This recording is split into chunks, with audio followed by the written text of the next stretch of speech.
Jésus Abba, Jésus Abba, Jésus Abba, Abba et Koyulo, Jésus Abba, Abba et Koyulo. Oh Jésus, Jésus Abba, oh Jésus, oh Jésus, Jésus Abba.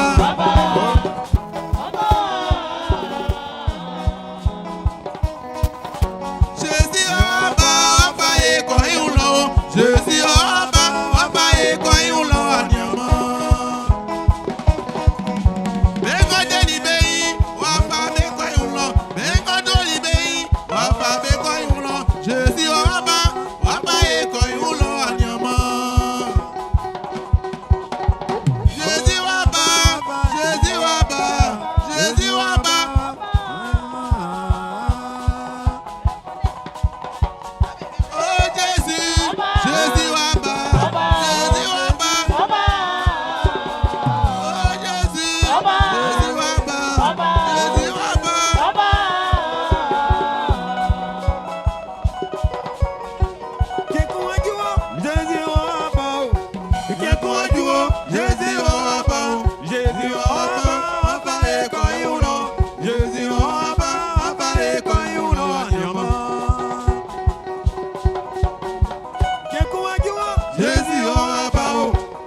Beklanga be batinga nyomi wawe klebesu. Beklanga be batinga nyomi wawe klebesu. Eti miwa.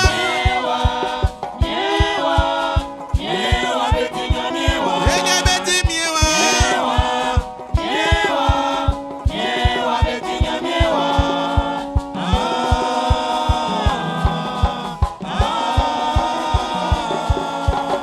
Beklanga be batinga nyomi wawe klebesu. Beklanga be batinga nyomi wawe klebesu. Eti miwa. Olia ati miwa.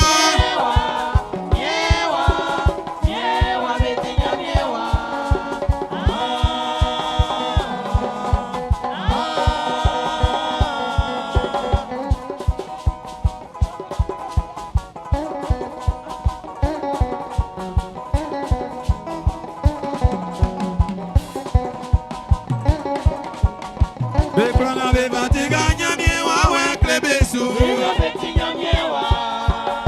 Beklanga be batinga nyomi wawe klebesu. Beti miwa. Benya beti miwa.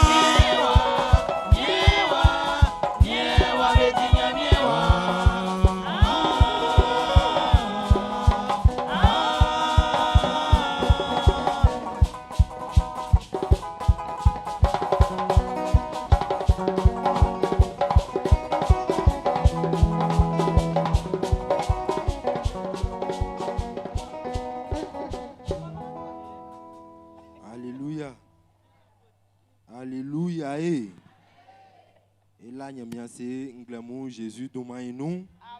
Et fa quand vous voulez, et fa mais il boit au moins guan, boit que les sous boit tiens et nous glamour, y a bien vle glamour et amulike mis sans Jésus de nous.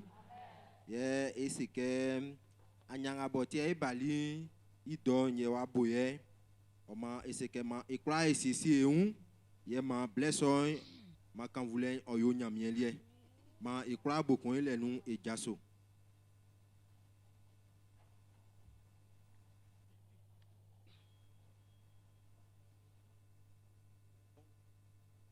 Et c'est sous eti nyamien inwa bondenga et fait guemu ableso en insan iwa kun iwa na ule anangama yo Israël ikpa oyo benga be anwule inunti wei be kpa kusu alléluia mflanu ekun iwa na ule anangama yo Israël ikpa oyo benga me anwule nunti wei Bekusu, bekpa ekun, alléluia, alléluia. Nglemu, et suzule nyeleke, et ngaboe, et ba, boya ngule nou tiwe, ma nyamien oye, panglemu Jésus du maïnou, ma pangaboe, et suzumai, il y faut me nyamien ofama et Jésus du maïnou, nyamien vle, et anya wa bobo, oma, efa, et kantiki klikli, et groupe Adonai, besoin ebo, Yama et Pougueon et Kanvou Nyamien. Au numéro Ablesso en écoute. Maëtingue, on s'accroît, Yaleke, Jésus souba, et si manque, Banglemo, Anza soba, comme Sangue. Oh souba, Jésus souba, oh souba, quand vous les nous, oh bakame, il fa mieux ça. Oh souba, Jésus souba. Maïtié Jésus yanye, iboa nous etemo. Oh seka e wamanu, na ese mi fwe mubeke. Oh souba, Jésus souba. Oh souba, quand vous les nous, oh bakame il va bien ça. Oh souba, Jésus souba.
Alléluia, alléluia.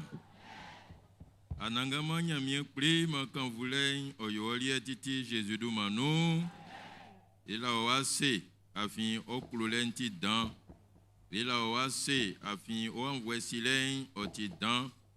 Il a oase afin wafangama nye ilikai otra nye kumbon o nye iwambesu. Il a oase dan afin le motué ou moinou.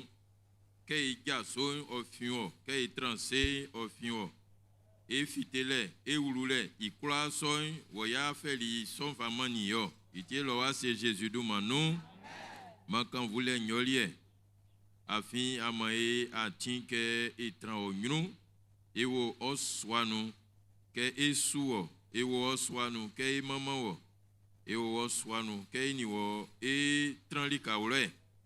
Omara blenga mo dienso ikula nga mo yoyin ma owa wen o soebo na o yo okun parmi Jésus do mayinu o kaima ke isandi e wa wenu fangan o ukasu Jésus do mayinu ma e siwo trasu ma e klo trasu ma e akundambe pakpa ukasu ma akwenga mo ifa diodu mankusu o ukasu famille Jésus du maïno c'est stranvier o abo o tia gwe yo ma o gwe Jésus du maïno c'est stranvier ya ngulenu kani onu o fali ya belisa o klaya ki mankema unsreke ke via nya nyo ya sonu yo ma o wa we o fe so fanga me famille Jésus du maïno tu pa ke iwa famille soni Olivier mo d'autres clayare, Olivier mo wawenu, yebe igwigyo. O maïstre oke a fait so sur ale maï Jésus du maïno, ra omvle iso, ma blenga, oyo okan voulait blé. Parmi Jésus du manou, amen. Alléluia. Alléluia. Ma ebonde dankpa et maman Israël nyamien. Ma ebonde ma eoto et maman Israël nyamien nglemu e o akunjwa inu. Alléluia. Alléluia. Ani anga wa bwekonle pe una fasura le femme nglemu Jésus duma inu. C'est kenya Israël nyamien wa fa wa ulu anglo kasien inu. Israël nyamien isakpa ote osu. Israël nyamien nya otekun oti ale. Alléluia, fasura les mains, fasura les mains, fasura les mains. Fasura les mains, nglamu Jésus du maïnou.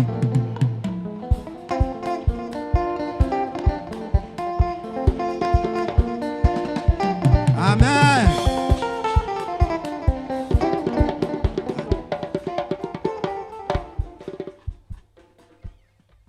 Alléluia. Walia olengle munyo, walia olengle munyo. Walia olengle munyo. Walia olengle munyo. Alléluia. Est-ce que c'est nyamien klisuna aulu desamu anglonou et unke afwenga bale anwi Jésus dumainu. Afwenwa oya o Jésus dumainu. Oya o Jésus dumainu. Oya o Jésus dumainu. Oma ewa sra nyamien kune kai kanglo le bobo ngamo Israël nyamien wa ewa mai otra Soudan. Alléluia. Oma bokon le nou ewa le ase. Anglole le bruni nyon. Nyamien wa son ebolele ya i bruni nyon nou. Alléluia. Sran viebe kunde lingale ma ume. Sran vieli besra li un nyamien sange ma nyeme un fanga. Sange alie ateo lengle mui. Oma ewa la nyamien iya se Jésus duma inu. Oni desamu anglo ngambo ya kunisubo aulu nui. Oti ase nangumi e fata ke ifa ma nyamien. Oma mawani yesu nasre nyamien ngle mu Jésus duma inu. Quand on coule des conclés nyamien ngle mui. Oni sakpa ngambo yo limanliye.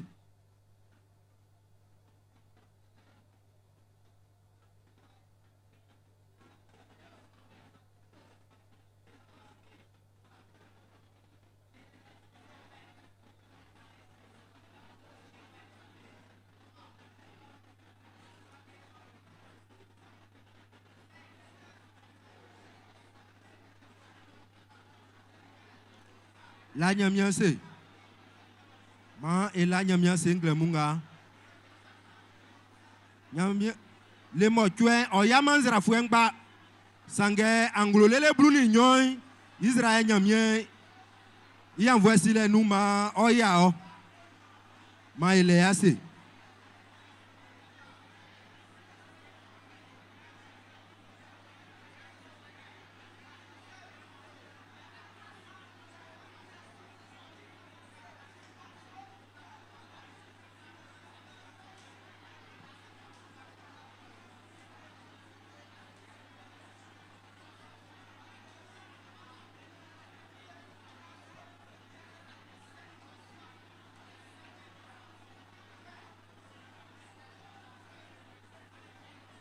Alléluia.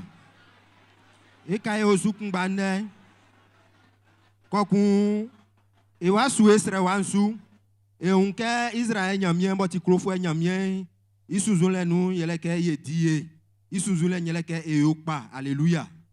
Sanga esike kafwe noa oyasai, bofwe ole ilalielem, bofwe ole ijajalelem, et bofwe mu bebuye mwa kundate. Vie bobo kunde makaye afwe nwanga oyai. Alléluia. Yeke nyamie wa kunisu mo ya uru anglo kasinga nu. Iwa fa anglo so ifa ya ki nyamie isanu. Amen. Oma iwa sre nyamie.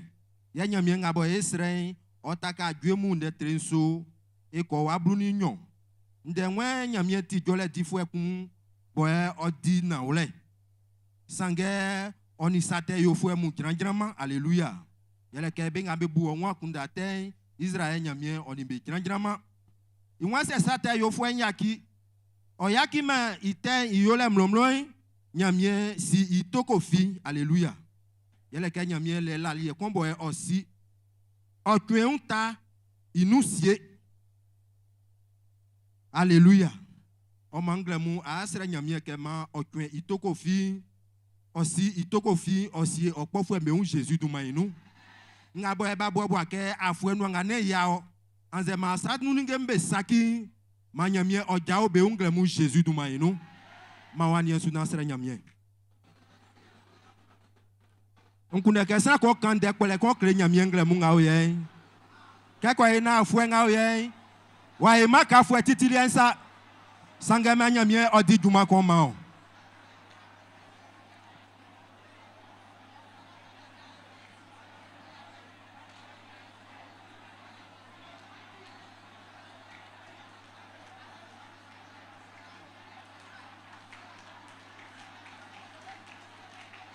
Sera nyamien ngle munga. Desambu anglo ngao ye ma kpofwe ijajale. Ma nyamien ojao kpofwe ijajale un Jésus du mainu. Ma nyamien ijao un Jésus du mainu.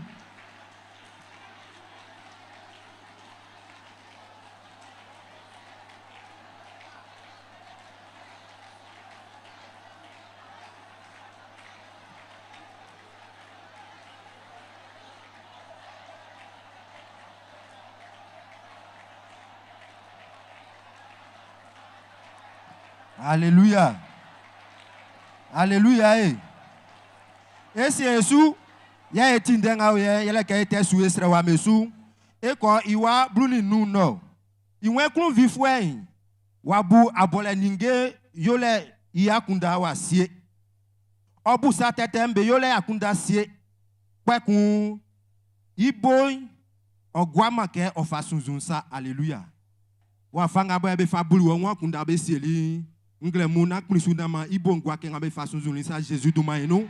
Ase Israël nyamien ke mais ici otokun vifwe ijajale nous sa toule. Mawani suna kande konkle nyamien. Mawani suna kande konkle nyamien. Ma Israël nyamien ici o finglolo. Nya ein blewa we ngabo eba sesie. Boy be kundeke ili fwe nyesi woy. Na jajale so oya su Jésus du mainu. Na jajale so inuaya. Ne inuaya. Ne inuaya. Ma nyamie wa kon kande konkle nyamie ngle munga.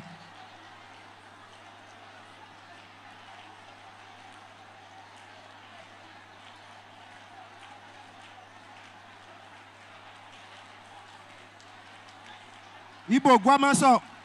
Ibo kwa gwa makenga mo e kpofo me fa suzu ni sa. Manyamie okachi ma. Okachi pa ma. Ngabo ebe suzu ni boti ten. Manyamie kachi pa ma Jésus du maïnou.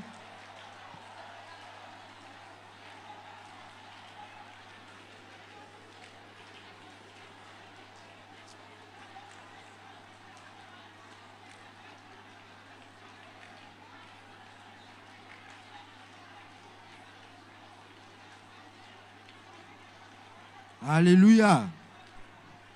Alléluia. Alléluia. Esu wablu ni siensu. Iwe wa pekun ma klon pakun. Pakun ibobo wa kaki wa tonu. Alléluia. Ngle munga asreke kuma kulanga be so ali oboy. Ma kpofu mbobo tonu Jésus du maïnou. Ma kpofu mbobo tonu Jésus du maïnou. Ngana David kaninye ma so ma Jésus du maïnou. Ma wanye sunasra nyamie, ma wanye sunasra nyamie. Kenga boy be swali obo ayale ma kpofu mbobo to aya sonu kenga boy be pali obo kumale ma kpofu mbobo to kuma sonu mo kaki okaki bobo sulo Jésus du maïnou kenana David kensa afuenu nga so aya kuma kulanga boy be swali obo aya kulanga boy be swali obo ma aya so ma kpofu mbobo to nu Jésus du maïnou.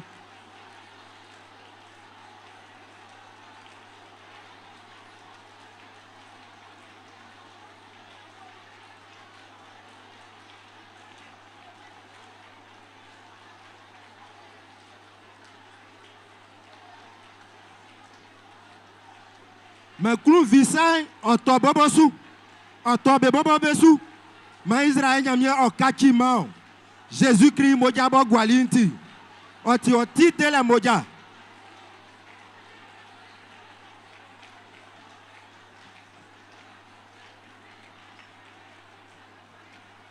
Alléluia. Alléluia. Aolengle mou. Aolengle mou. Oma était sous Srewansu et Gwebo. Mla netre ablani mochwe e unke nyamie se Israel mameke nramusu ka mutu amuboy le ni ngamu amufajulo nramusu Jésus du maïnou oma keti so elio kenga afo nu amfa boboy Israel nyamie ra Yesu le mochwe nsanga akae masura le ngamo wa umei anglobruni konu ma Israel nyamie fa ma Jésus du maïnou ma Israel nyamie otike nyamie sulo anoi ngamo ese libo adilisu serenu ngabo akpeli nyamie ngamo abesrele nyamie ndenga be kanibo atiri bo akakilinti masura le e anwa otike oliengle munga Jésus du maïnou mawani suna sra nyamie mawani suna sra nyamie ma fuenu ngamo so aya oyo omo ngabo wa umei ma Israel nyamie yo ma wi ma oninge be obe nyuru Jésus du maïnou sra nyamie sra nyamie sra nyamie sra nyamie sra nyamie ngle munga.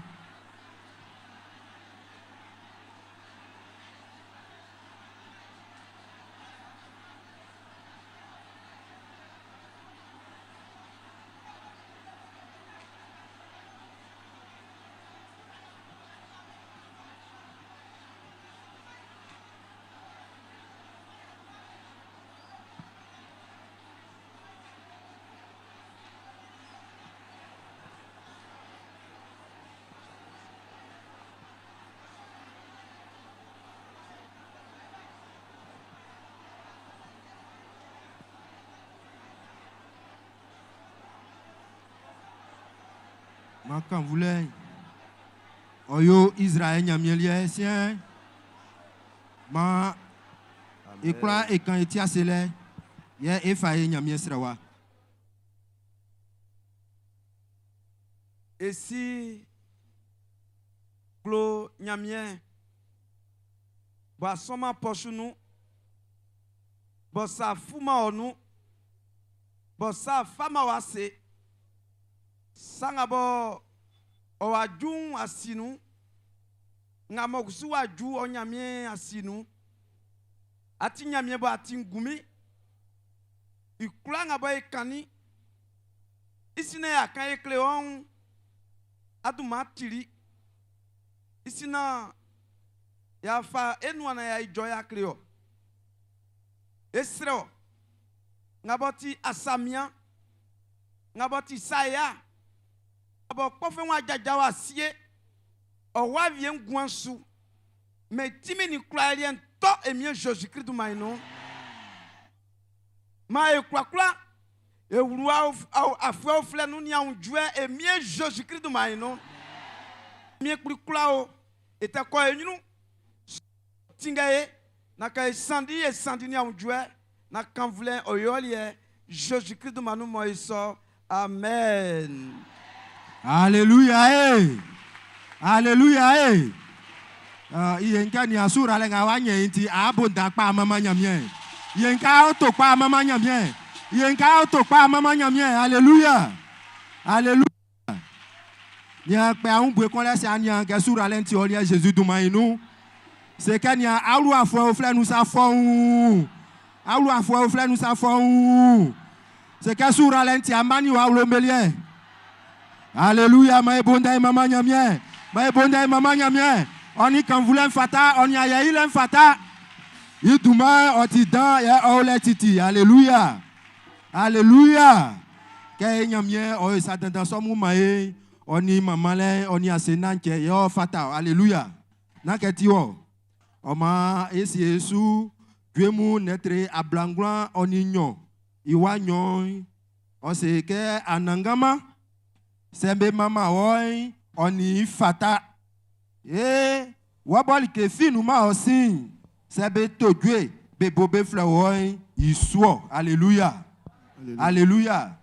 O ma sa ni anga obwe konle gwe nga ya tole sa ali anu suo sanga sa tojwa mama nyamien isuo. Alléluia. Ma kan voulait oyo nyamien lie e fable e aki e groupe e sanu.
oti nyamielie ayeka kwe oti nyamielie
Beni wasema, like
Esi nyamie ti nyanya, au si meteme, nyamie ti nyanya, oh, au si meteme.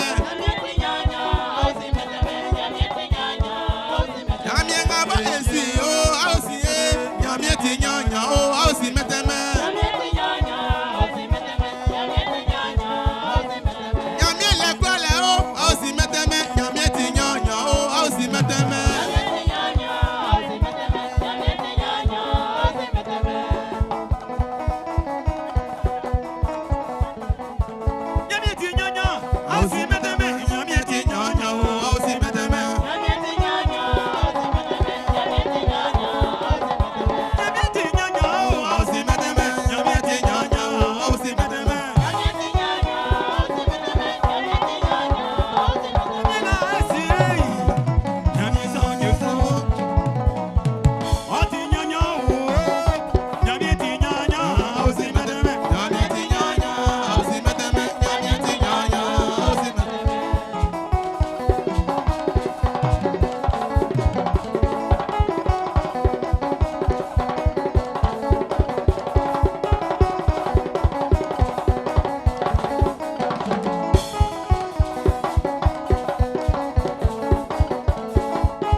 Alléluia. Ma ebonde et maman Israël nyamien. Ma quand voulait oyo nyamien lié Jésus do maïnou. Amen. Maman était sous et anyansu et nyamien maman lengosu et sike oteo e nyunu. Ma quand voulait oyo nyamien lié Jésus do maïnou. Ici blenwa duke ici et a ofuemu. Maman e usangle mu c'est énormément vieux béo yafien moi ndé monéquin Otibe asonu le nyamien swanga nuwa klikli sebo ya fiema be jaso nama esibe a ofu eble.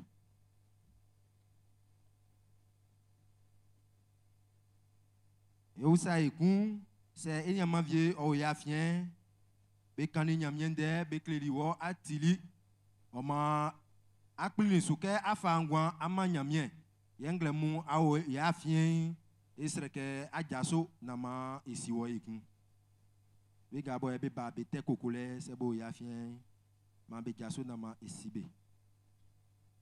Amen. Ma ebonde eso enyama abo be jaoli be nu ye esrebeke ma be gwase ke e anya okonyru iwa fable ifa ti amujasin ye ekusu esu e anyansu ye unke ande cellule vie be o ya fien ikran iwa ti elemotuenu jasimu kesen e fable ifa ya ki cellule be sanu oma isien ifle enyama abakuk boy o afa jasin so o fa ma e ke ba ma isonu ni ndabule Jesus do mainu.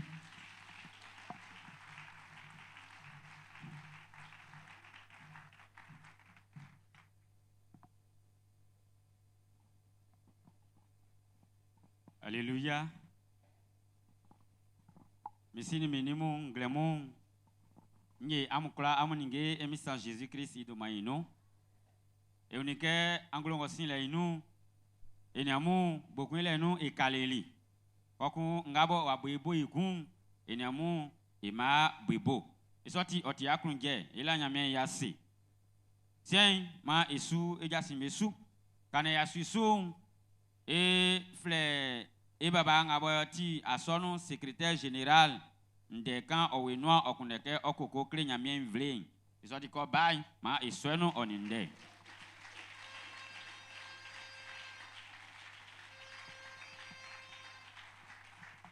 Baba ni mamimu ni akpam ni amkwakwa amudike mi Jésus Christ do maino ma nyame babo ofai titi et tiwasa Jésus manu moiso ikulana jasingamo e baba faula isanu ken kan klamu kona makan nyo enianga be kula be wali sebo esikalma si yai e wali se nyobo e mo ba ni jakaze wali tumudi adonai wali beomi e be kwakwa be mo Jésus Christ du maino ke mi fa kanisa e won sanga mo dia la je e se e di ala je sanga so susun e ni susun isu e granio ye wolio e wol kusuma nyame fa ye woli fa sa isi klamanu isoti nglemu nyam kwakwa amo amkla Jésus du maino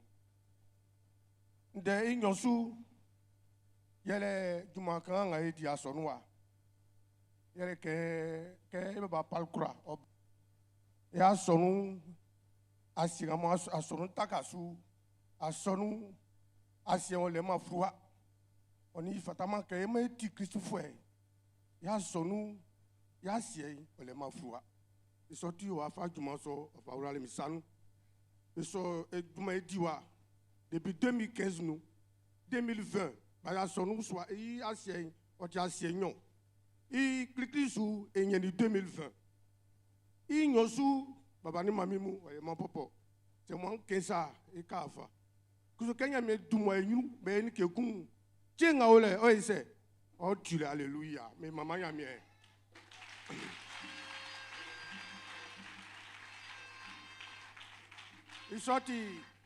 isoti almasi décembre moti décembre yi keba kikli be flerier et asonu ya se froid cassien et nyeni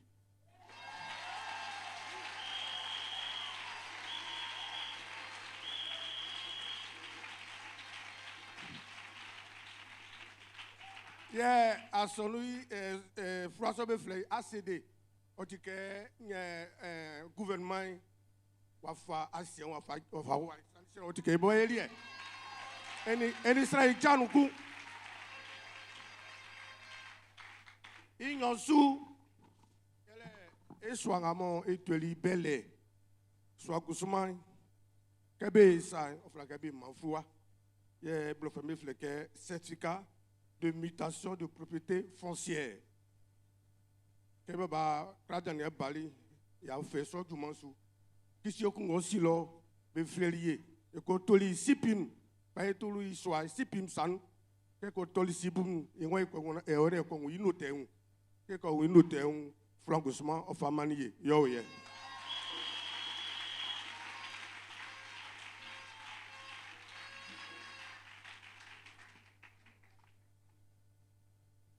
Nansu, il est éclairant à Égoé, et c'est que Émile Jésus-Christ est au Wafan.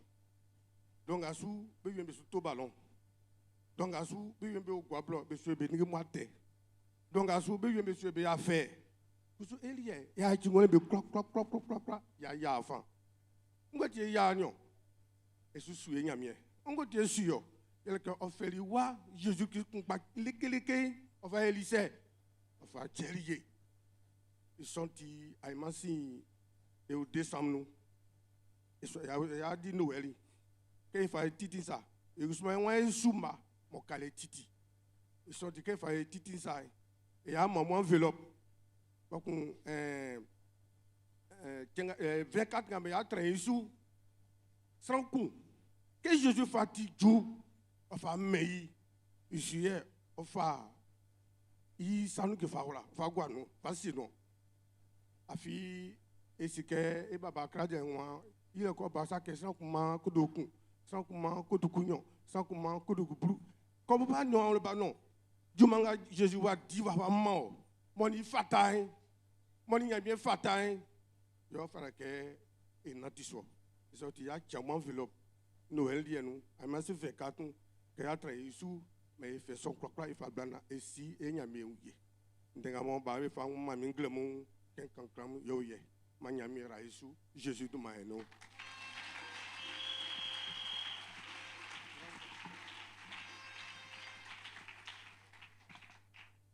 Et là, et baba yasi. Sien ma esu et jasimesu. Ngadia on ti jasi boe ya kewa otinu flanle.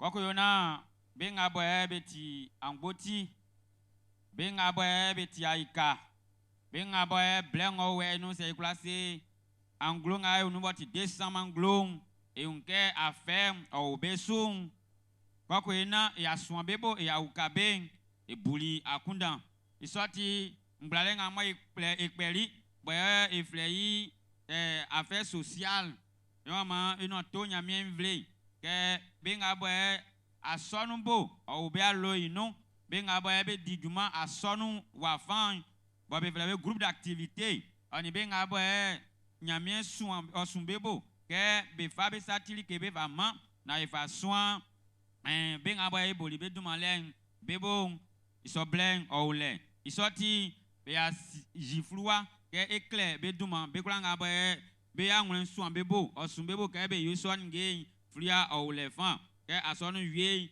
ma ewa, et ma minga moi otra, et baba pasteur, be flua yase, et ouais, unona, et couclé, be duma. Y'a un passe soué con, c'est ewa et à maman vive bon, y'a l'air koudokun blue, et sorti ma, et quoi, et c'est si na, et bomandri, y'a et jison encore une, y'a ouka, ben aboye, be ou a fait nous. Y'a blen à moi, et boli, que so jung et grain, oti décembre anglo, et kemba, à blas. Ablaun oni nsien. Yo, asonu afan e unke eviemu afen owe su. Kwako ena e aswan bebo e aukabe nyame strele inon e buri akunda ye ngblali kungbaso nga e kendelen iwa ma ino to be kwa nga ba be wasonu afan bo be titukwa chefwe anze be lebe sranviemu bo be titukwa chefwe afe obesun ke be bla be ko clair be duma kwako ena blenga ba e pastor un be sesieli Gabe konia be oso ba beduma na ba konia be oso bienti. Isoti ma nde song oye ekwakula enandolie like. Eunike e baba nga boye be flei kwadio kwa umbena boti be nga boye be kle batem ninge be sukpen iwa ino to be kla nga boye be kleli be duma ke afwe ngo we be son like na be lo abe zue no ke ande ngo we boti décembre anglo ikemba nso kabe se ke ndo swanu do nsansu asonu afan be bo be suklu dilen ibo isoti be kula ngaba be kleli be duma ndo swan ande ngo wen ma be kula be tija na be bo be like klele song ibo yo akpaso ngale oti jardin de den iwa ma be no to nyamien vle ke be kula ngaba be luli aja inu ko fe juillet anglo inu bo vaju décembre anglo inu et on be di isu fetri kan isoti be kula ngaba be luli aja inu anglo ngaba e bobo ile nu ko fe juillet lele bo vaju décembre inu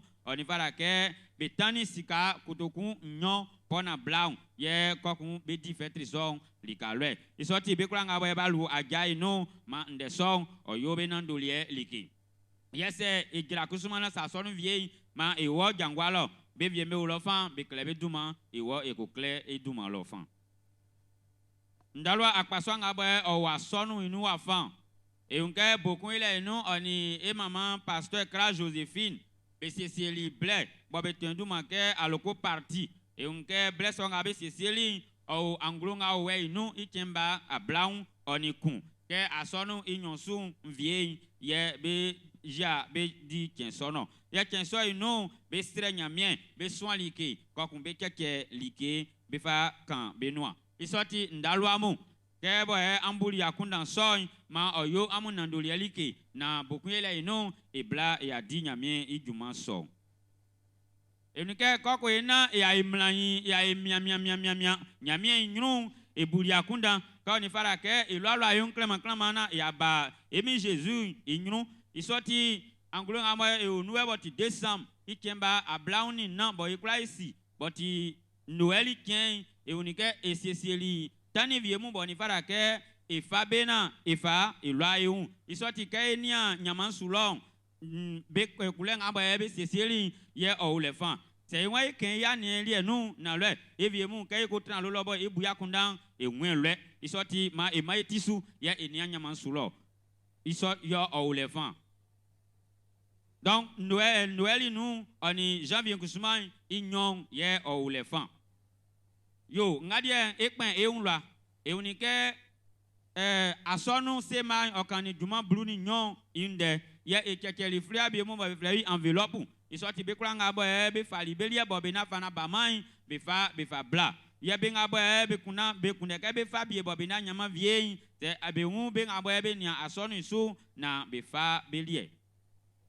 Mbralen awa keninde bo wa sonu ngo we nu iwa ma inu to nyamien vle ke ofei anglo ngo we kikli bo ba ju kikli kusumai o ba ju ande keman so sikanga mo le likefi nu ma le fan isoti ke ni a éclater nu la voile nu c'est ina tamanu ma oyo ina ndoli like na ita éclater son benu ngadien eyo eun yako eunike eboli saison iwa fan yele imami kona aya Thérèse boye osini vie inu isoti jajale inu e unike ande ngo mlakien boti anglo décembre ikemba bloom kebe se ke ndoswanu don nso 19 sous et quand avait flei banco de l'or pharmacie avait flei maison blanche et on les fan ye eko fonvo à l'eau sonion isoti be kula ngaba be ciment likan na sebe un sran vienan sur silikan be flè kwa kumboku ele no e bomandri na ekofombo alo so ye ngamo e fasi esu ekun yele ke akpaswa kula ngaba be togwe oni fara ke be kula song be tran anya song ibo ke e fei Adonai e fei Sronyamien e fei Jakaziel be kula song oni fara ke be tran blessong ibo kwa ina boku ele no ya kula fombo alo sonti baba ni mamimu yasinga boy o isanu nglemu bo ekuneke boku ele no ekienu nglemu ye owe mami ra Yesu Jésus du manma o yeso amen.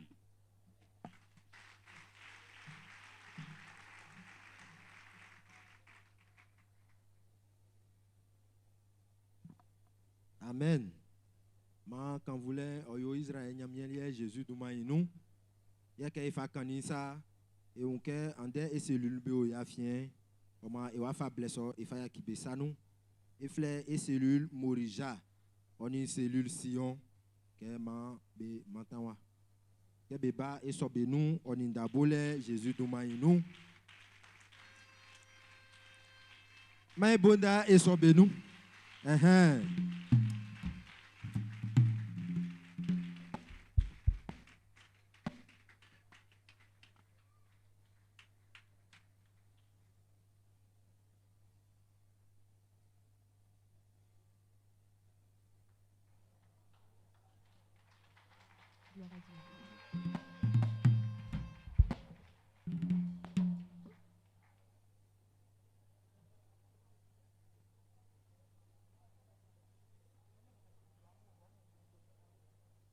Vle si ani ni mungle mu e mwe amuli ke Jésus du manu e kuna ke engle mu eni amu e mama nyamie di kawle ye dwenga yasko ngweni e kuna ke enyi nyamie nu e kuna ke am jasona eni amu esro iso dweri di kawle Jésus du manu amen. Alléluia. Alléluia. Alléluia. Hey. Qui est dans la joie comme moi d'être ici en ce matin? Alors si tu es dans la joie, tu vas acclamer pour Jésus, tu vas acclamer pour le Seigneur. C'est lui-même qui t'a permis d'être ici. C'est lui-même qui a fait à ce que tu sois en vie. C'est lui-même qui t'a donné la vie. C'est lui-même qui t'a permis d'être ici. On va le célébrer ensemble. On va le célébrer ensemble. Donc je vais t'inviter à te lever et à le chanter avec moi. Tu peux juste battre les mains si tu ne connais pas d'abord les paroles. Mais au fur et à mesure qu'on va chanter, ça va venir. Donc, je peux commencer. Après. Seigneur, à tes pieds, je me prosterne, je jette ma couronne pour t'adorer, toi seul. Je veux te ressembler, en toi je veux être comme de l'argile, dans tes mains façonne-moi. Seigneur, à tes pieds, je me prosterne, je jette ma couronne pour t'adorer, toi seul. Je veux te ressembler, en toi je veux être comme de l'argile, dans tes mains façonne-moi. Je désire grandir, grandir, grandir pour porter des fruits qui demeurent en moi. C'est l'ardent désir de mon cœur. Je désire grandir, des fruits qui demeurent en moi. C'est l'ardent désir de mon cœur. Je désire grandir, des fruits qui demeurent en moi. C'est l'ardent désir de mon cœur. Je veux te ressembler, en toi je veux être comme de l'argile dans tes mains. Je veux te ressembler, en toi je veux être comme de l'argile dans tes mains. Oh, je désire grandir, des fruits. Oh, je désire des fruits. Oh, je veux porter des fruits qui demeurent en moi. Je veux porter des fruits qui demeurent en moi. Des fruits de sagesse qui demeurent en moi. Des fruits d'amour pur qui demeurent en moi. Des fruits d'obéissance, de grande richesse qui demeurent en moi. Des fruits d'amour pur qui demeurent en moi. Est-ce que tu peux m'aider à célébrer Jésus?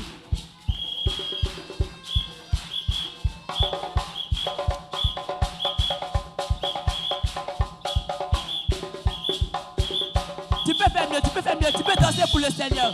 Tu peux le célébrer avec nous, tu peux le danser, le louer, l'exalter avec nous.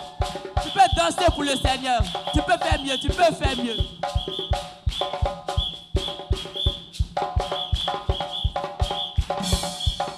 Oh, je veux porter des fruits qui demeurent en moi. Je veux porter des fruits qui demeurent en moi. Des fruits de sagesse qui demeurent en moi. Des fruits d'amour pur qui demeurent en moi. Des fruits d'obéissance, de grande bonté qui demeurent en moi. Oh, des fruits de sagesse, de grande richesse qui demeurent en moi.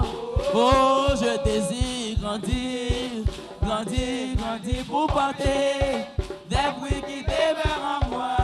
C'est l'ardent désir de mon cœur. Je désire grandir, grandir pour porter des fruits.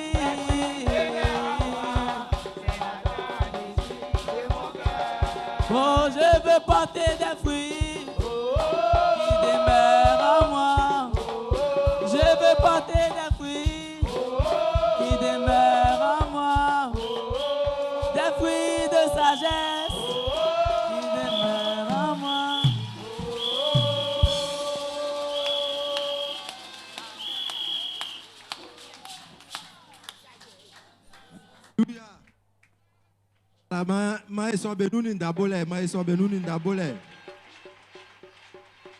Amen. Voilà.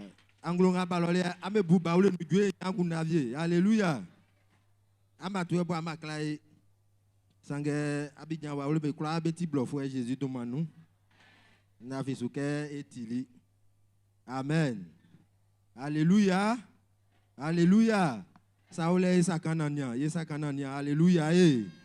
Oma était sous et ayanso était wa enyunu. Isien et onke et waulu nyamien imamale ible inu. Alléluia. Oma ma ekla esisi eun. Ye eti ndenga we boye oti lalo boye enyama viebe kunde kebeti sanga moye nyamien oyoli omanibe de moi esi et lalo besu kokunya esisi eun e waso e nyamien et lalo ofin et maman frère madame Zamblé au choral Jacques Aziel nous et mami iwen la nyamien iase oni dwedwe le ngamoye nyamien fameni nyamien sakpa otrenisu ye ola nyamien se kun yele ke afuenga ye baki ngabo be paseli iwaya swai onu nyamien ofali baki so ofacheli ola nyamien i ase ye osre nyamien yele ke i anuma o biswalo Oma eunke be yakilinu sate be keli o fini biswanu o fiteli ma ebonda mama nyamien. Alléluia. Ye okunde ke ola nyamien se onisati sika kodokun abla. Alléluia. Ma ebonda mama nyamien. Ye ngabo esrei yele ke ma kanze kpofwe o sasa ebleble o fa eule biswa no. Kebe ulali Joseph biswa Manyamien ofa elo fa fite Jésus duma ino ya be kura ngamo e biswa so oti wa wenu bobe onu bobe dima laje manyamien oyibe biswa so nu fite Jésus duma ino ma ebonda e mama Israël nyamien ibo elisa danso omanie ni oyoso omae kongo Jésus duma ino ma oyoso. Amen. Ici blenwa juke esesi una e satini ngabo e fa balike ya fa manyamien e wa fa mei ici na wa juloi e wa su e nyamien densu e fe Corinthe fuemu nyonsu i netring grand i wan so i wan masrankun ili kenga buya kunda ke se o ma otikpai o fama na oyo klungbosu ni miale su afin sanango ma nyamien like iklu fu esu iklu ojo ihun. Alléluia.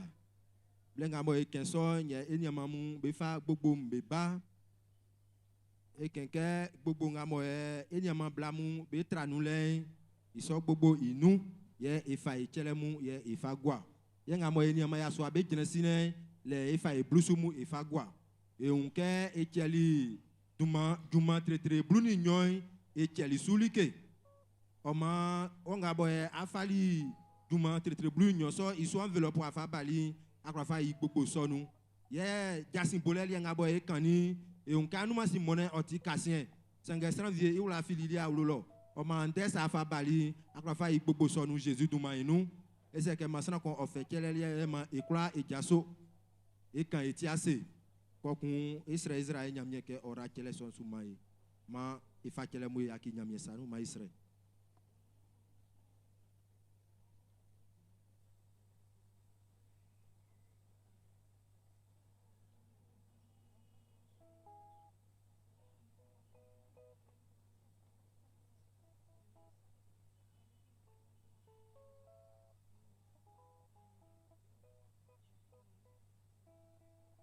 Ngabo ekani manyamye orasu ye osonu fati juma Jésus duma inu amen siema ikra egwase blesso ese service dot ke betinge nyamye vle ke ibama iba akunugwe inu ifa ble ifa yaki e groupe adona isanu besoin ebo.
Oui, Seigneur, yo. Seigneur, c'est cao.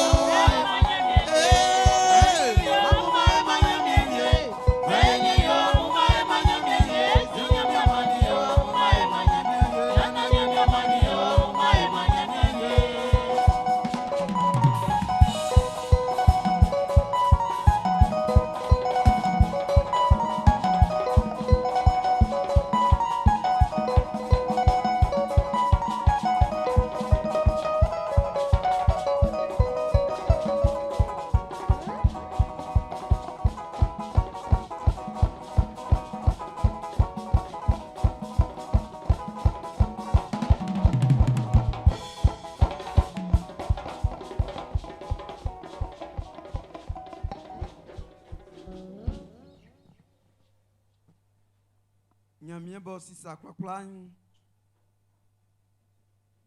Àwọn sẹ iba onyunu na ma iba oni sangben. Esuo ni satilike. Yalike sonka ifama on ma etu ekunu yo na mo ike mianle su. Ameni wantin nga ba fa wole o mam be anwlenu. O afa mani be onyunu Israel nyamie Israel ati yanua ben guansu emie Jésus-Christ do maino c'est suo tu ekunu esuo etu ekunu eyiwa ye na onyamie anglo clae surale nu kokun se unke esuna nyamie okun oyomalike o mamaye na kenwe yo na yo maetio eyo na sike ekro eyo na sike atinyamie eyo na ma ngwan emi kle oduma fu itie ba onyu Yesu oni satiri kenyo isanti rap su betuna ba nyamali ken yo se kusuna ba nyavie na ba oswa inu tika noa be ngwan su emi Jésus Christ do mainu yo so na ma oduma fu nga fa bali rasu ya yo mangwan mi kli duma nga fa odin okanvu onyamie okungba Jésus Christ manu moiso amen. Alléluia ma egoase ici ewa su enyamie mamale blen inyonsu isu alléluia oma eti ndenga efe dwemu yakon ablasan onimo tue iwanyo ndense ke nko so asanu lo nko koto mbonflewo akunu fue ni ona ulebo adinti afi ndenga akakleli mi anya lisu yoli isulike ikpambo ayoli tralisu alléluia alléluia ngamo nyamie se ke yoma e onke nyamie oyoli omanie oseli ke ma engwa omanie ngwa omanie dwedwe le Jésus dumainu ma ifa kan voulait ifa men ken ifa tansa alléluia amen ya sisu adelimia onyamo nyamie wa wa senda njwe mama misanule anangama nyamo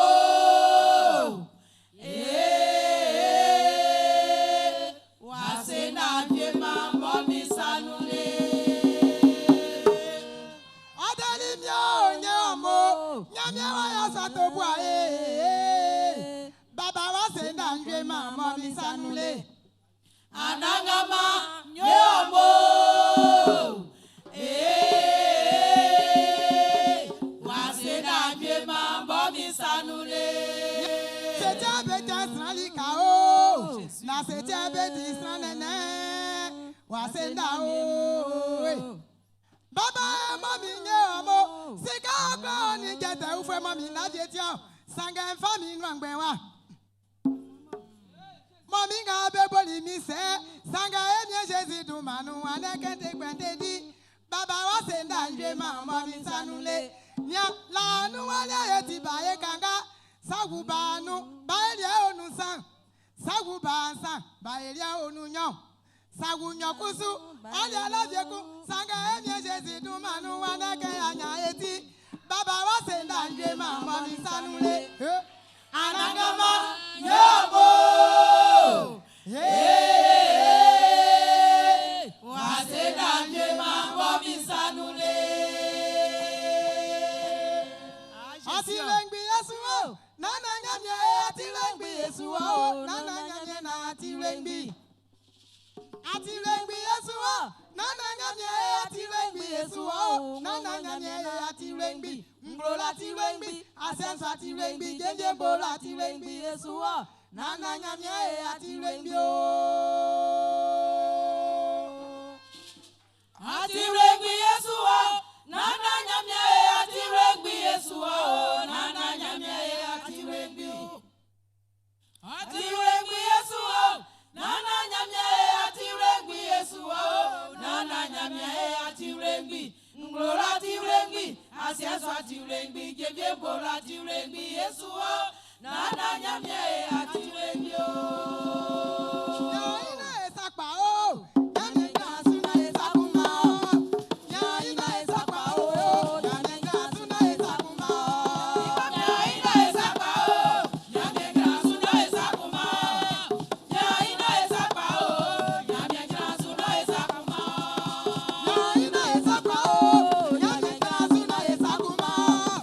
Nyaina esakpa o, nyanenga suna esakuma o. Nyaina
Et à maman yami va faire au fleur coup.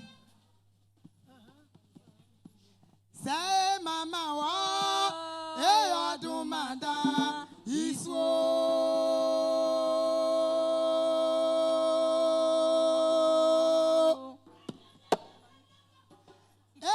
C'est maman wa odaka et adumanda iso.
Alléluia.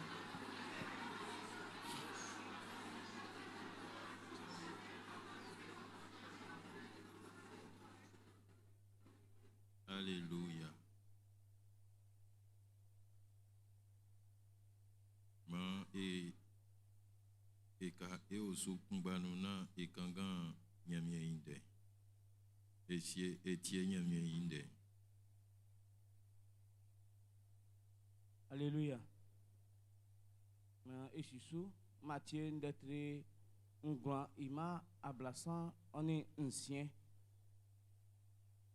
Que Jésus mouni samu beyoli I envo afin beti afe fouet yele ke babo geke boabo belema sonia fouessa ma eo guemu d'être ablassant ablaoni sang imakun.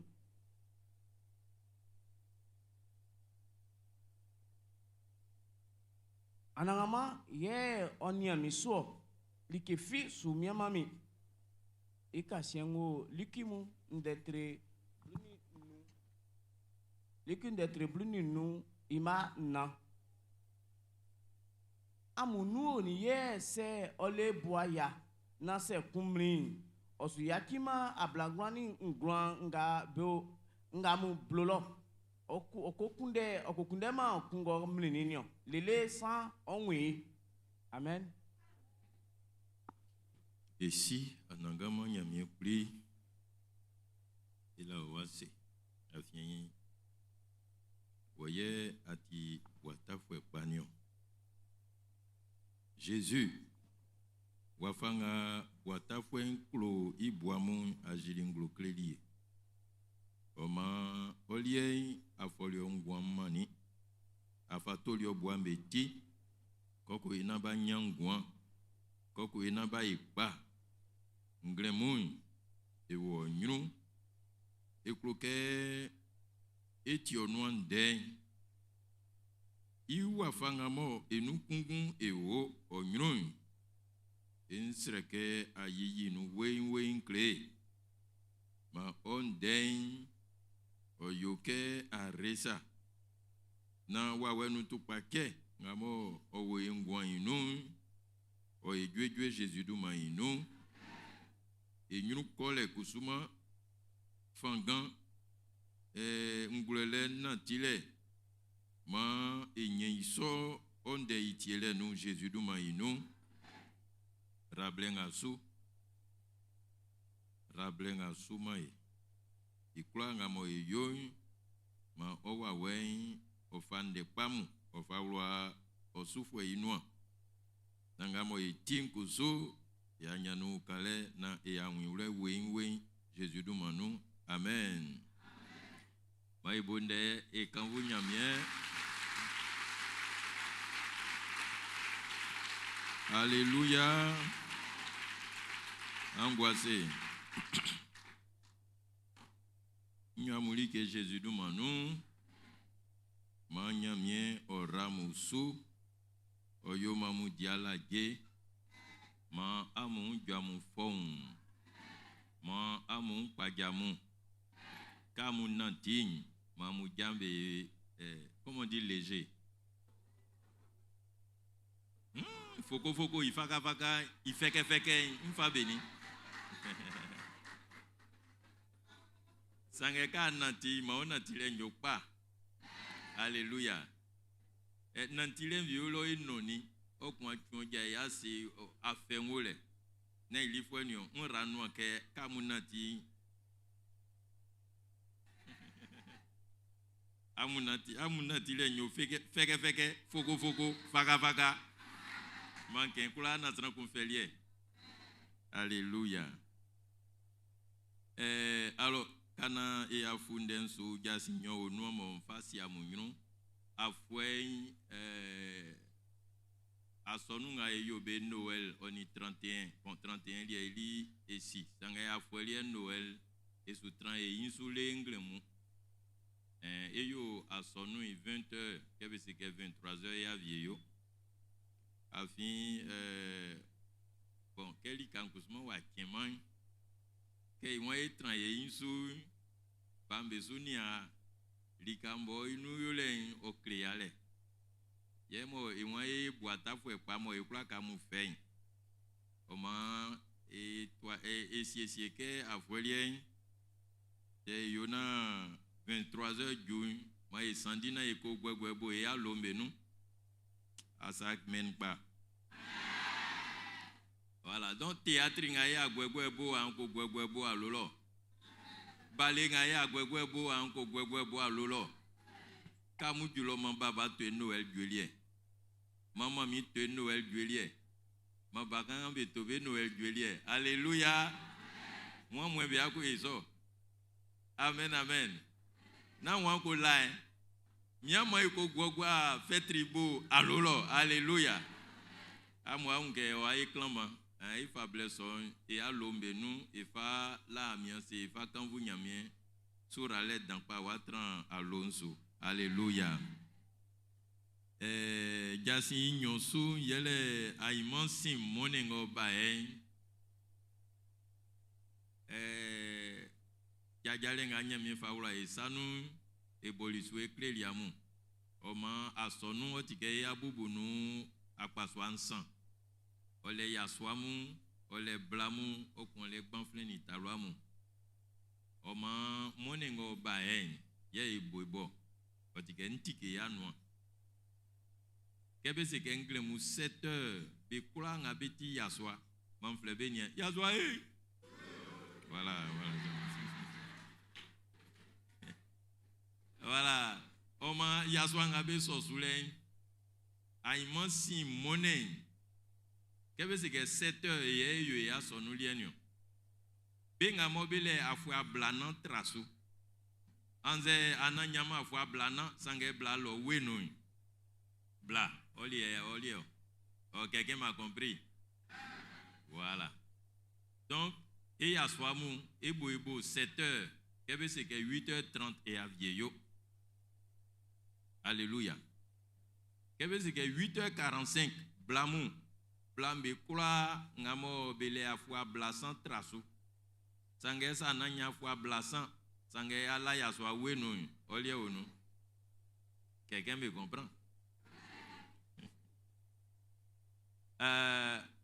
Be kula ngamo beti alors bla yenken leo.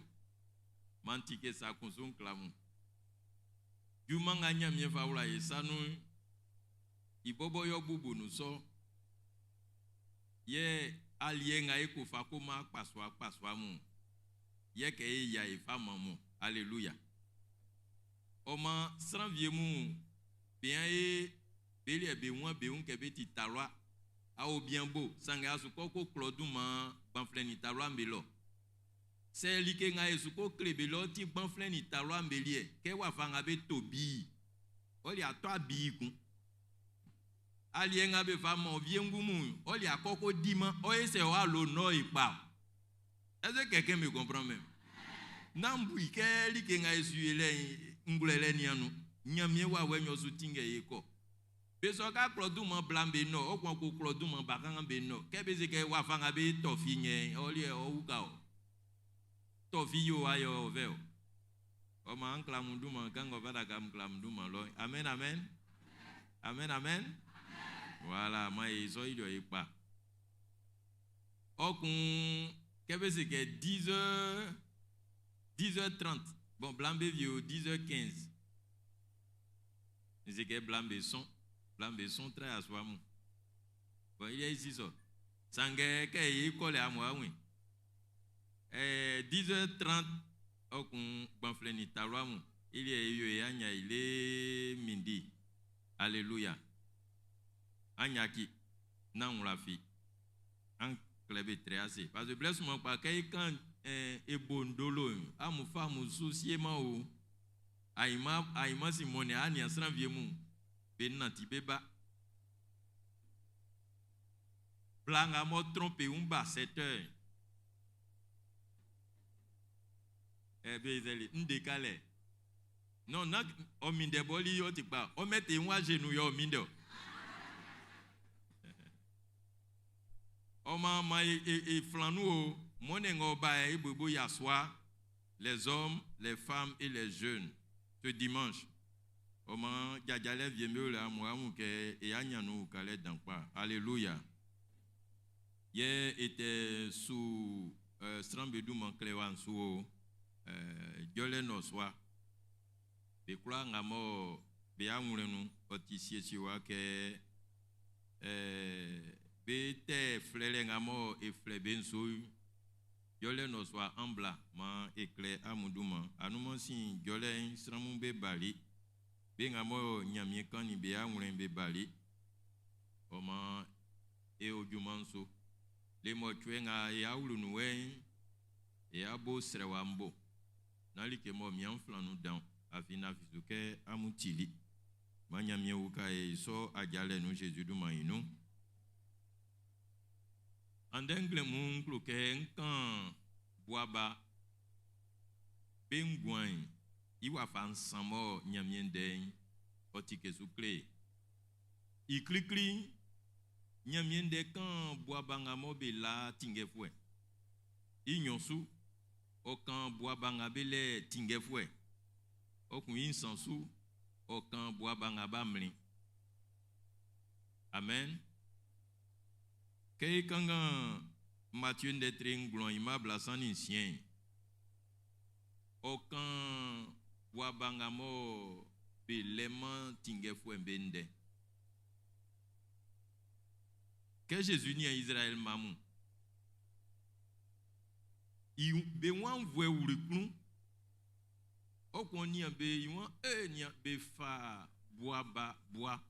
Bo beleman tingefwe beleman sounian fwe koni be on wike ba fe koni be on wike be urati boa koni be on wike tro be su koni be on wike be un pajabe okun sranfini elena wa ukabe koni be so be wan vwe owurikun ibo kleke wa fanga on belen Beleman srana wa tinge be wa seke kosa. Non kosa. Beleman srana wa sasabe. Beleman srana wa mambe alienga be kodi. Beleman sranga mo okupola beun. C'est ça won tobe sou. C'est affaire won tobe sou. C'est kangale bo won jaso beun. Beleman srana wa sasabe. C'est moi fa kan wa wenun den. Et sou kan bengamo be akundan oti sanganwa. Ke boaba boakun olemo leman tingefwen oti boakun o donc l'asu yakunanti sanganwa blofwen fle confusion. Yakunan kusman ototo. Iwula guamanse. Odima aklunjwe, odia laje, o afenu ofe, buangamo o lema tingefuen ofe, srangamo lema tingefuen ofe. Ye ka mwikusu, se kani yoli mo sranfi yue are, kani oise nyon treko.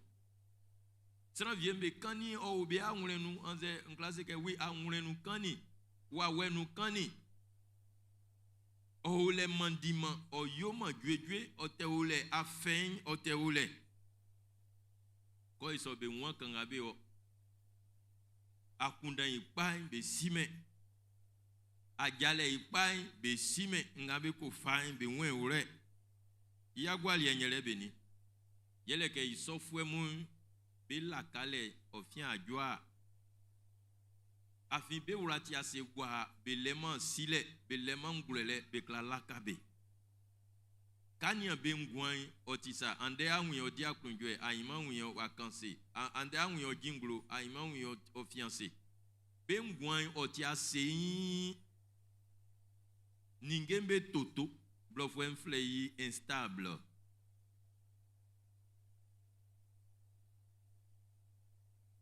Il s'offre mon beleman fangan. Ok be otike bengwan otim vlomvlo nganken en classe que yele sramo lema Jésus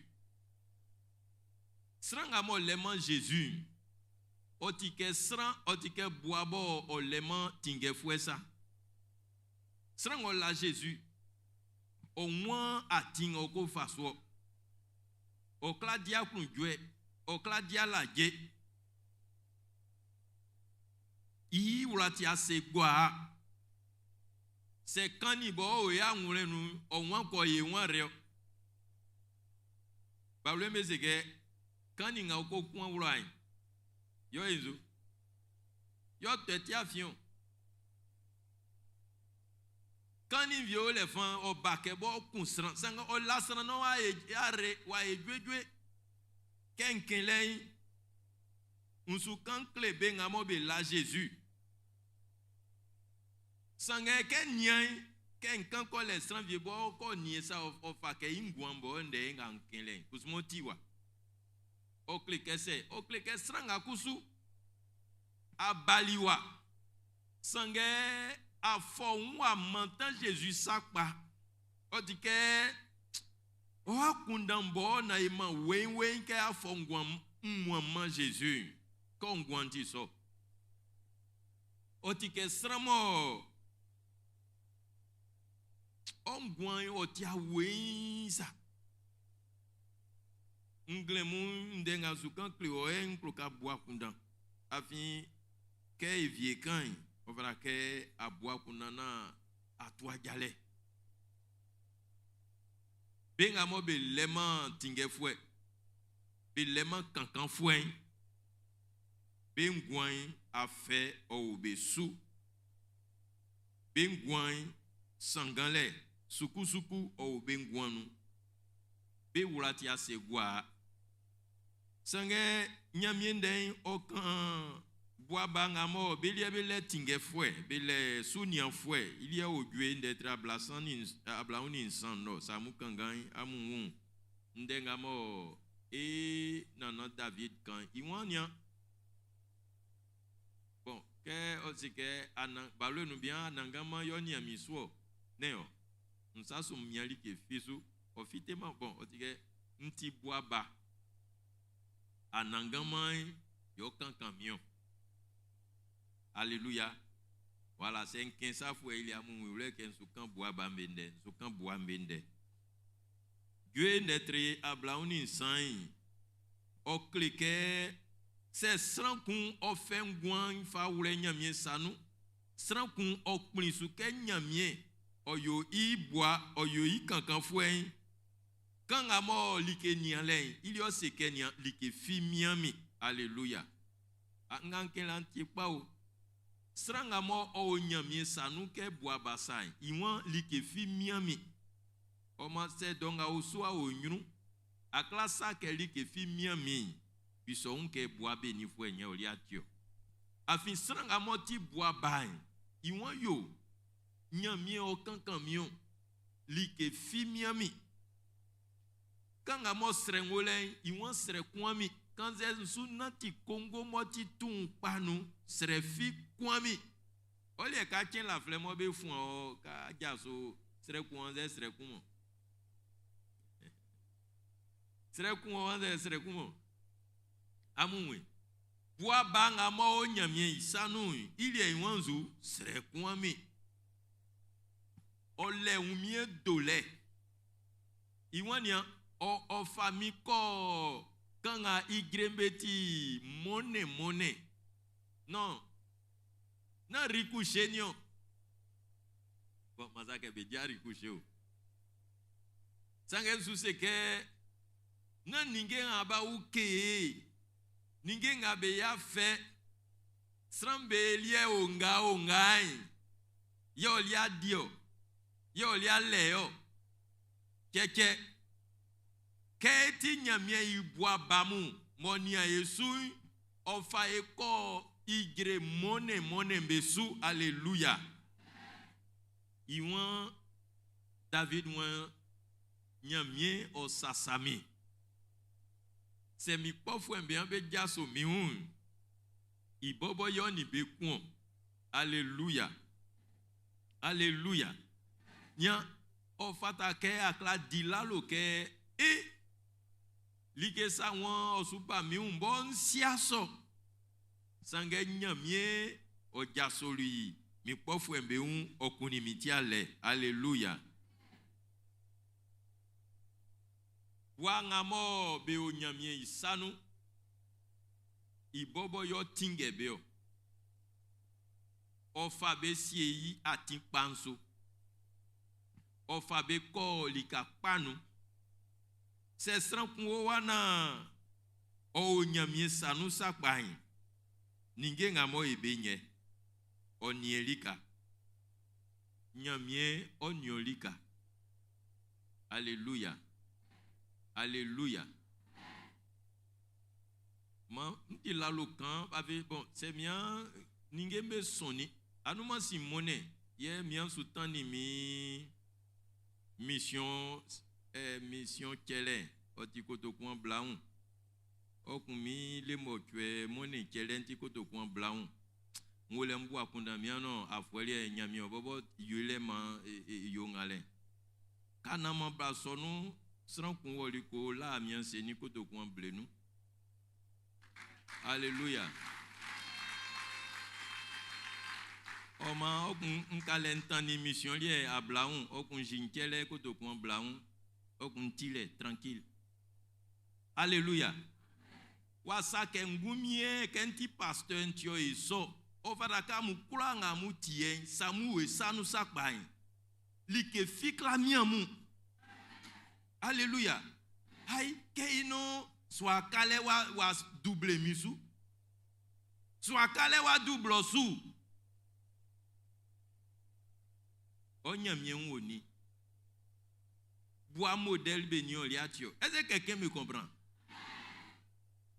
Kenyamien won onia yesusa ke ka stadi ka jawo nglemu ke yiwon ni osusa asamien vie fi osuyo mantro ongwanso. C'est srambo on su jaso won oyo se okuntiale. Alléluia. Yenya David won il restaure mon âme. C'est bon à faire montrant au ha nwle nu. Comment on va dire ça? C'est au labo won bo. C'est a labo won tranle. Kali nyamie be onunti o afonvo. Omo akunjwe. Omo alage. Oula oboma okun ojofo. Alléluia. Mais à classe ke a onyamie sanu okun aloli asime. C'est que ati asonu kofwe. Est-ce que quelqu'un me comprend? Avi akla kwa sonu o sange anyanyamie sanu. Engamo e onyamie sanu ekladi laloke nyamie osasae. Ye David moi ta ouleto et ton bâton me rassure. Sere kwami afin atingemi akuntiale. Akuntiale. Okunyamie bobo o ma Yesu won kenkin il nous honore. Hein? On dit comment? O ma ekomisu. O ma ekomisu. Ke ogwa David kan ke bois kan fwa ogweti sungo. Ngo ngale o tiare. Ke kani oklatran nembesu ancien mou bekla ba besu dan kebe gwa besu ngoi. Ancien bekla be yale. C'est kani obeun nenu amzike adwengo oyare oti kani arike. Voilà, yinzo liole. Kebe bois boansu ngoi. Besu yare. Oma enga yo nyamie sanu. Non, a onyamie sanu akla fa ya fwenyon. Oh, quelqu'un m'a pas compris. Aïe. Ati boaba a onyamie sanu belio ya. Oh, angulenu depuis ana yakima. Non, na boile o. Oli atre pas cabri bobo cabri. Atre pas cabri elle o. Ni en carte d'identité pas. Atre pas avec le cabri. Quelqu'un me comprend? Afi c'est au nyamie sanou qu'est-ce rambe kotoé o asokenya o dio ali kefi. Tenga bien besu yo le makaki yo ipa. Alléluia. Keti bois moi o nyamie sanou. Ai oklaya kia kani o wa mulenu kani soy a on soulé o konsuke. Non, o goti zungo. O wa mulenu kani o yare. Alléluia. Alléluia. C'est Jésus oti e kankan foué ça pain. E ngwan o ewe ningembe tingewa. E dia klunjwe ye e dia lage. E nya fangan aklunjwe o tran enu. Okun esi like nga etin, esi sranga etin, esi wafanga etin, afieli e mlima. Que kolen et si kanga esuko. Alléluia. Alléluia. Itiema boangamo o sike oni Jésus be onu sakpain. Kon nanti o sike oni Jésus be onu sakpa. Inanti le o tia nanti wa moti ske sramo sia kan o sukonsa. Ingwan Jésus boy ou flemme. Anwige Wangamo Jésus sanou. Ka fwembe sinko nyonyi nyoye pa. C'est li que te subo Jésus mo nie sou o yare. O nie li ka mo pa. O sese. Alléluia. Davidi o seke wafanga mo nyamye ni amisule nkloke nke iswanu. Je veux demeurer nkloke nke swanu. Boangamo oti pa boangamo ni Jésus be onoi o klasa ke o twin afi wa fangamo Jésus nieli kai o kloke o nieli ka bo ukaso c'est babodi wa o kloke be diba neo afi o effet isoli kanu aniamu yo fara ke ijo Atrepa a folio ngwamani Jésus. Sangen kloke anwiwle ke yo. Wafanga Jésus kloko ni onsu.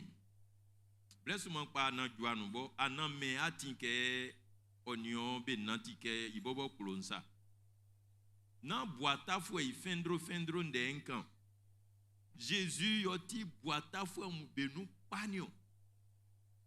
Il y a au classe que offeli ngwambo du mani au pa ileti. O manka c'est que Jésus yo mi tinge fwe, yo mi kankan fwe, o bobo ndenga kelen, ngle mun kloka buya kunda. Afi sa menwanti ndenga mo David kenjwe ablauni sanu, o fera ko kusma kla dila lo soviet. Overaka kla dila lo Kenya ni ken nasai nafi sre kwami nkla koklolo nzike bae difwembe olo sanga bekla ya ni ke fi. Oh, quelqu'un m'a compris? Alléluia. Bekla ya ni ke fi africain wolen na ngumie nwo wa kankan fwen onimi onu. C'est un peu fouet médiaso mi ou na mien coin. Sanga mi nyamien mi kankan fouet ye onibe coin. Alléluia. Alléluia. Bois insensu yele bois ngawa mli. Kebe kanke bois coin mli. O klike ibobo le nou oni bois kankan fouet nyebe ou nou. Neo. Okun sa vie kladjo. Ça traite pas wa nian sou pa o kebe blibe ko a traite pas il est au kakili sinsa neo o suni alisa ko pe nwo ba o kunebe o wonbe o kan bingamo otike ple kunju be ngwanu be ni nyamie be afin penu o les oboamu ye isovie meowa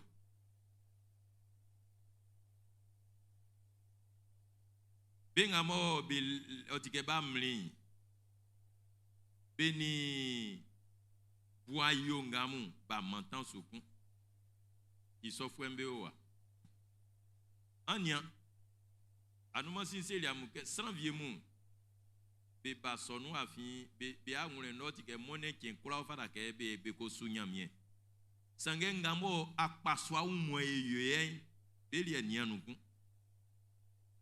atrepa savie juli wa yo efe wa swemenu se be li finfin ou bien be cheli li ke ba men vio ba ko nien osuo ba alike o okon se anwure no ke ko fiande amulie nga amuyele ni enianuku okun wa twen isofwen otimli fwe kesran ku boaku mo o trengumi mo oni comment on dit le troupeau bon ok oni boambe o ngalemu ani be nianu na lo klaya e ken la mutike boanga mo twen oti boaku mo wa viewu afi se gira nwa osuba no adi boamu onga mo ngumia olo osuyoko afi allemand sasafwe amen like nga mo ti kingi boanga mo wa mli lika yele ke blessement pa se boa mli ingumi classe si anya supan se boa bon ngabe sekeye esu boa kankan fwe osu fa boa mkolika na boa nko mli boa ngumi classe si quelqu'un ça c'est la vérité boa classe si nele ke alua mo ili e ko kokani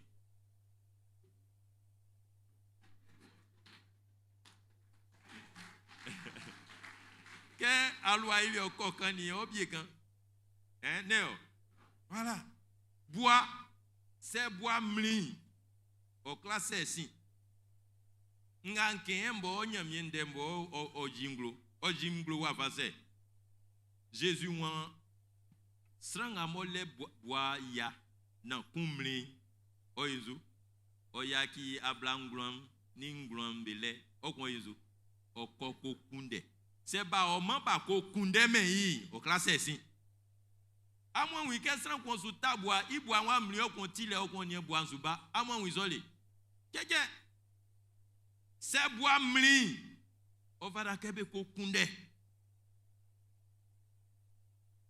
alléluia alléluia afike bois kun ko mli ingumi olema ici sale fangan itiema Jésus otike o jingloke o fatake bois kankan fwe o ko kunde alléluia bois ngamo wa mli mo be ko kunde yi o nyangwan o nyeti alléluia bois ngamo mli mo be ko kunde yi onwi wleke kulole o ule bois ngamo mli mo be kunde yi ingwan o sesin yosu bois ngamo mli mo be kunde o klayo nyamie ikunsa ye o esuralema invle alléluia alléluia iso juma ivie ye ngamo nyamie fawula e sanu itie mpatamu nsramu kesran kun ko mli o fara kebe ko kunde ye ivie o le kusu se ko wu na esoke yaki blama ewuko na nyamie o kakiwo wa fangamo awonule na obo mone oyo ufle misini minimu idanlika owo amubobo amusan itiem flanu du monde dans la mo nyamie fa wula esanu I akpaswambe soni sanga nyamie ko yili sran mo otike boa e façon zum boa o sanga amuli amuti sran nyamie omani amu at fanganke amu punisa mbesu anze na mu puniso. On parle de la volonté amule volonté oma quand j'essaie et tout et pour que moi e ningemu sa moi ma e atin esukla ima sran vie mu be ha ngure no don asu amu alombe nu sukusuku amu alombe nu ka e kan amuti sange amu ma e atina e haukamu na mo samusi nyamien. Quel que soit ce que nous allons dire, ça m'a pris sous katile sous tranle. Qu'est-ce que moi oni iwan oti Jésus isa nous boit. Mo kebe ni ongwan kusuma oli adia kunjwe adia laje ayo aninge ngamoni oni nyamie fatanyo modèle beni nous nga ole. Boa iwa fa beni nga ole. Mesi ni minimu buanga mo olema sunyan fwe ingwan sukusuku onu dan ke bua kun lema sunyan fwe ibobo ikun sali enyoyo sran olema Jésus ke ingwan ti so c'est abasonua na kanyan anafomangwan anafa wule men Jésus sanu itie man sukusuku dan onu nsre oke abwa kunda na jaso man sre amiemo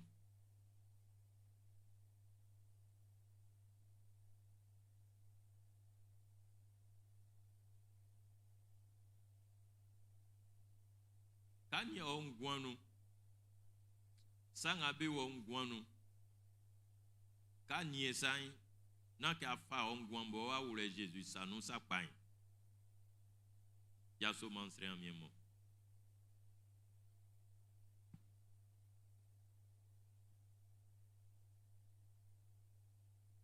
Contiase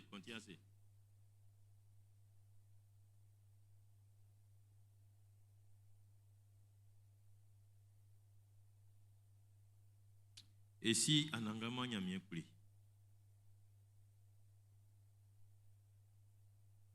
e kloke e yo obwa na ayo e kankan fwe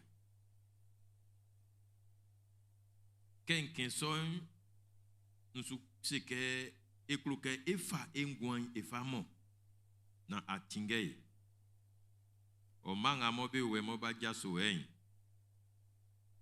voyage libéo o kunsa yele ke be klembe ngwambe mao na atinge be sapa sanga iso agalen mo be na faman iti sukusuku o be ngwan inu be bobo e be tinge be ngwan yo kanga bien be ko nye be ko like nga bien be yo nye be yo o ma nglemoy nyaki be o sanu Ukabe mabe yoli kronglo yakibe un saten keve sauve nous clama na dijuman dambe ngwan inu like nga masu yoyen be pa ile tio afin sapa c'est e was sanu ke boa basai oh safi so miama e dia krunjwe e dia la je ye e pa Oman rabeso yo mambe un pajabe yo mambe ngwan o kakisapa famille Jésus du manou amen angoissé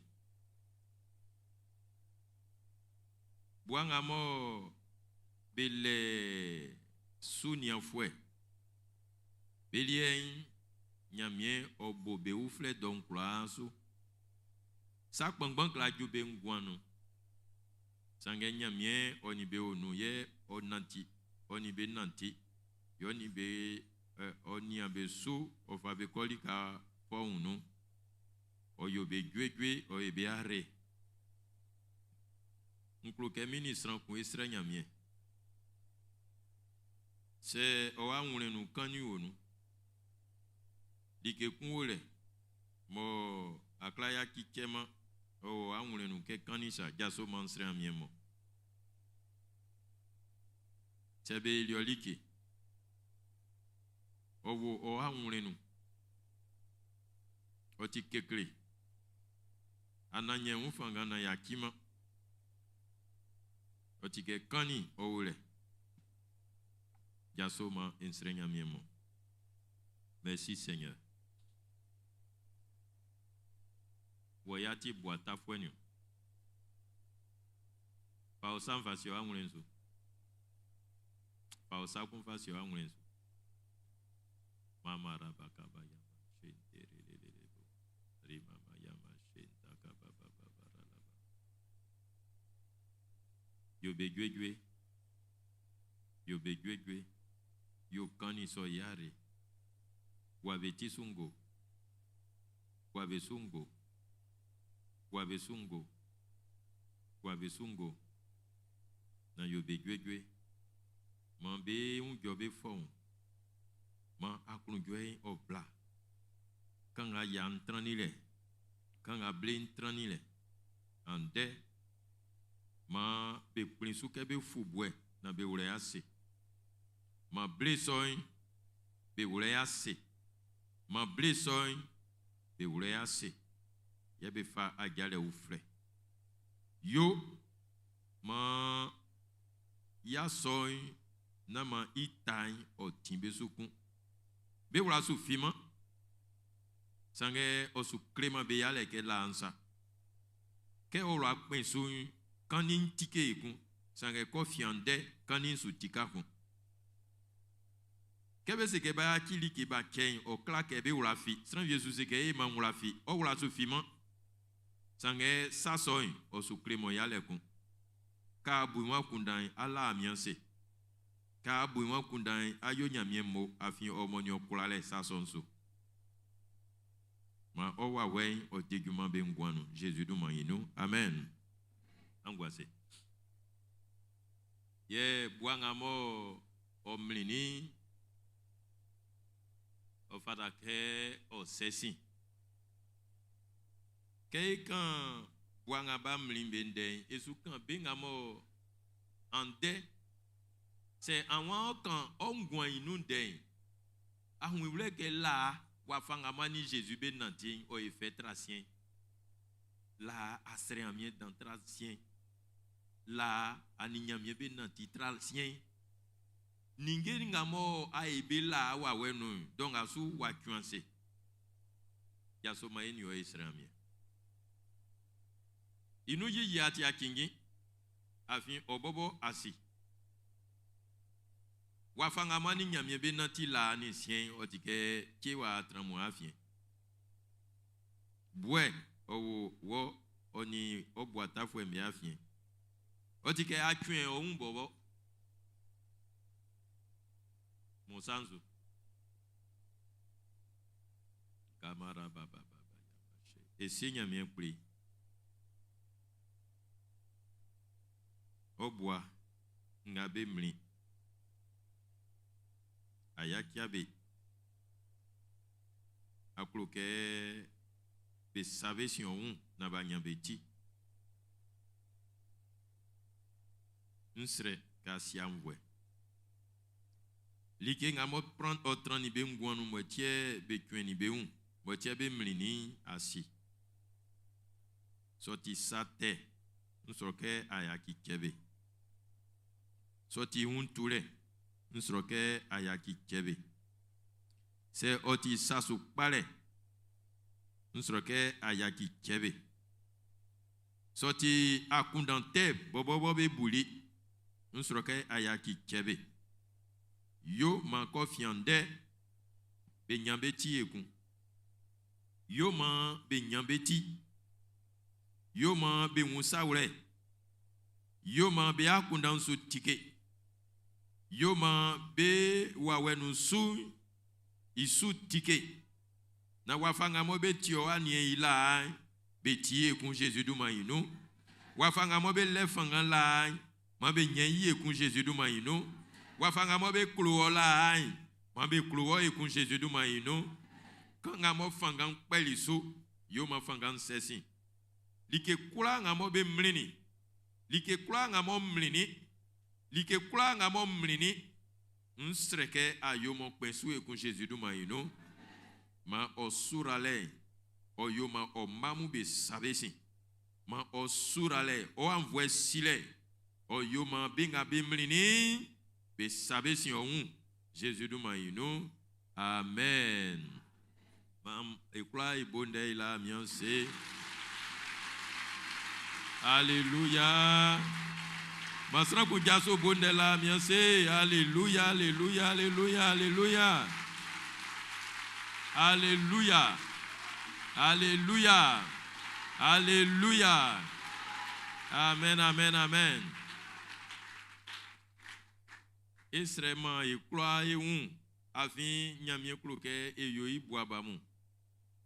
Na ibobo onye isu I am to press it transit. Amen, amen. Ma ifaye ngwen ule amien sanu ma ikula isike e nyamien. Yo ma nyo bua bapa.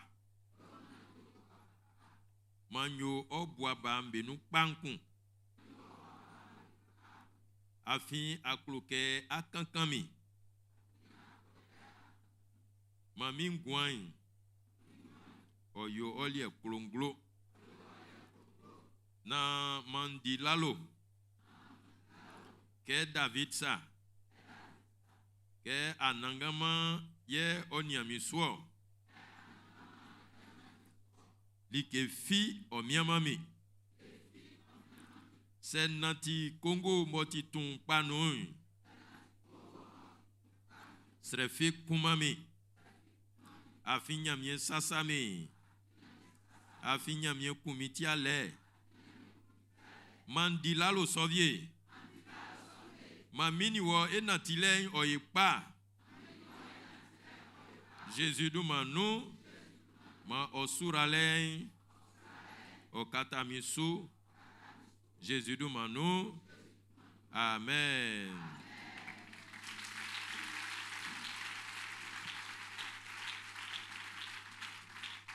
Alléluia. Ande oti mone klikli eni nyamie ura sali kaure. Kei kanga Matthieu ndetre ablauni nsien ima ablauni nsien fagio ablauni mokwe ma kanga Samuel kanga. Matthieu d'être ablauni sien ima ablauni mokwe. Kebe dili ke Jésus fali pan ye olali nyamie ase. Ke olali nyamie ase wili obubuli nu famani isonzon femu na wasebeke. Pango ye timi une amfadi. Ici ofali klo akun ye olali nyamie ase. Olali nyamie ase wili ofamani be ye oselibeke. Amukra ano nzango nu afin nzanson otimi mojaboti aingwe uflenga nyamiewa oni sram betra inzolie sran suma betie begwe iyaseo oma nyamie yaki besa bobe yoli kebe. Amen. Amen. Ma e susu kei kangan Dieu d'être à Blaounin sans Imanu. Je vois comment ils ont dit en baoulé. En français, c'est tu dresses devant moi une table en face de mes adversaires. Verset 5, 23, 5.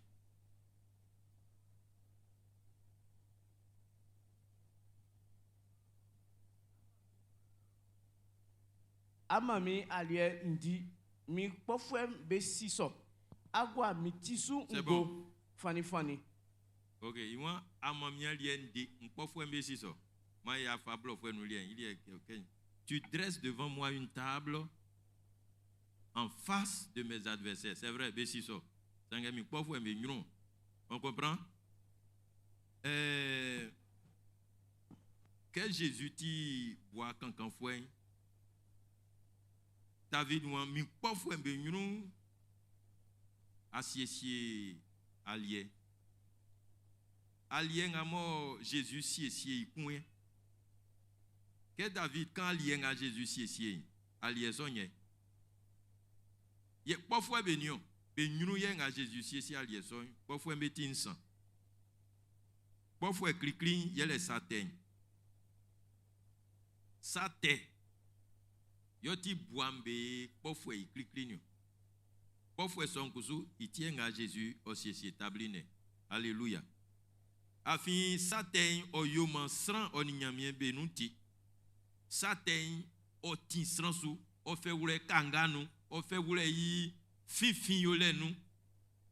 Ambo kamunya sran vie bo mo satin wa saki ngwansa o kon bo mo yi wan vwe o wuro kun. Ba eti te. Satin o saki sran.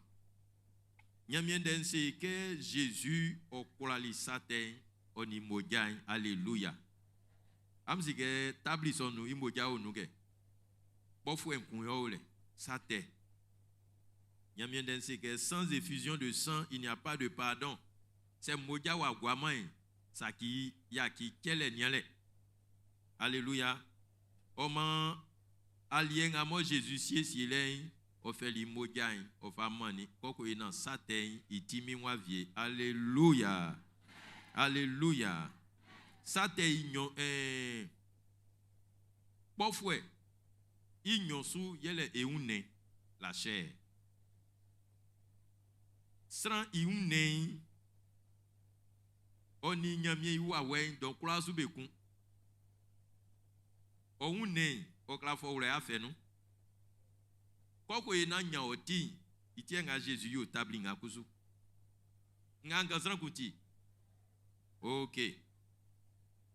Et on n'est man convi owe nous convi na lie ngumi diwa na lie ngumi o le convi o et on n'est fa bla convi fa wala nous nzan convi avier convi un toule convi ninge ngamo sans la fe un yinu convi so ofin et on n'est nganka muti amuti sanga Jésus enzo okralié une afin bobo fait une lien mani que une lien aussi et une lien yosu. Alléluia. Alléluia. O man Jésus une ngamo femme kali esai yele e une lien yare yole. Alléluia. Ye e pofwe kasien yele vie la mort. Ah, amsi que srambobo il pofwe kasien il nous dan yelezo. Yele vie. Le dernier ennemi c'est la mort. Sengela amianse. Alléluia. Afi Jésus nyani kula le Yusu. Vie soin yele ke srani nyamie bobo bati nu mlom vie son kusu yele ke sran wasaki bobo mlom sange Jésus o kwalivier o elima inui wafanga mo kengwan ekusu ikra kengwan vie. Alléluia. Itiema imojai oti aingwe ufle sonu ewu sange ewuma. Amen, amen. Aingwe ufle sonu ewu sange ewuma. Afi ekura nga ewu inu ekengwan. Alléluia. Alléluia. Oma ninge nga mo Jésus facier et nyunu ke ti boabamu. Klikli. imojai o mae kurale sa tenso iune o mae kurale e bobo iune I convi isu okun insansu aliengamo o famaye iune ni mojai oti aingwe ufle boma esu womale Alléluia. Ingamo eti boabamu esu womale ma benga beni mikoyo ambla.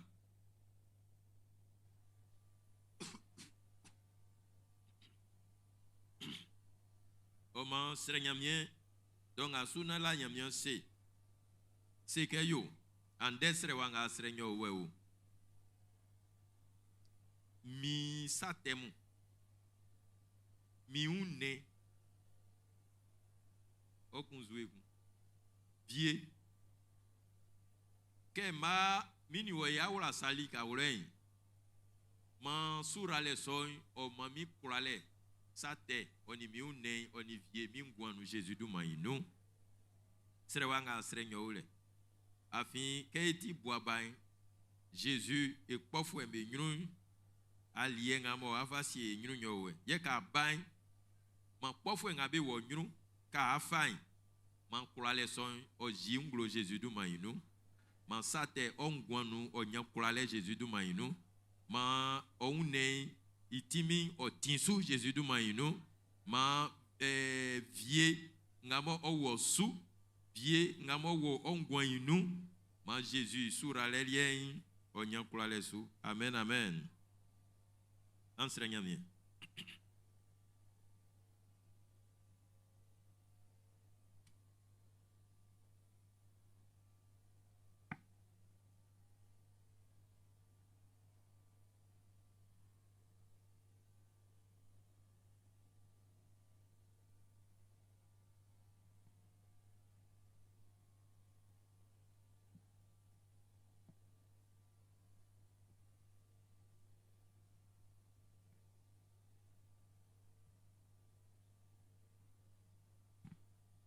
Amen. Kamwa bain amusreku. Alléluia. Oma nyamiende iwan kebe dili ke soy na Jésus wa fakpan.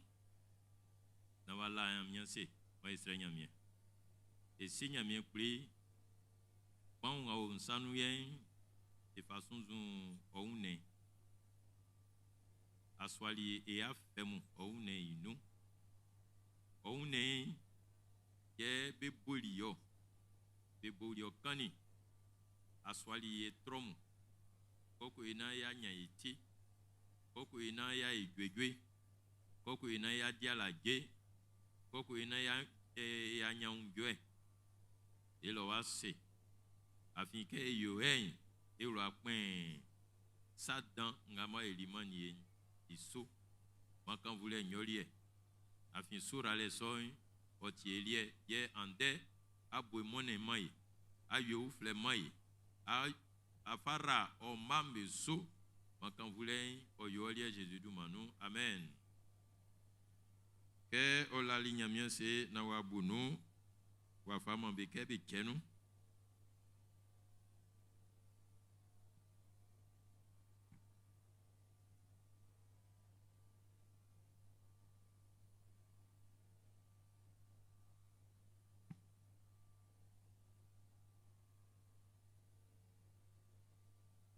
mai dili kare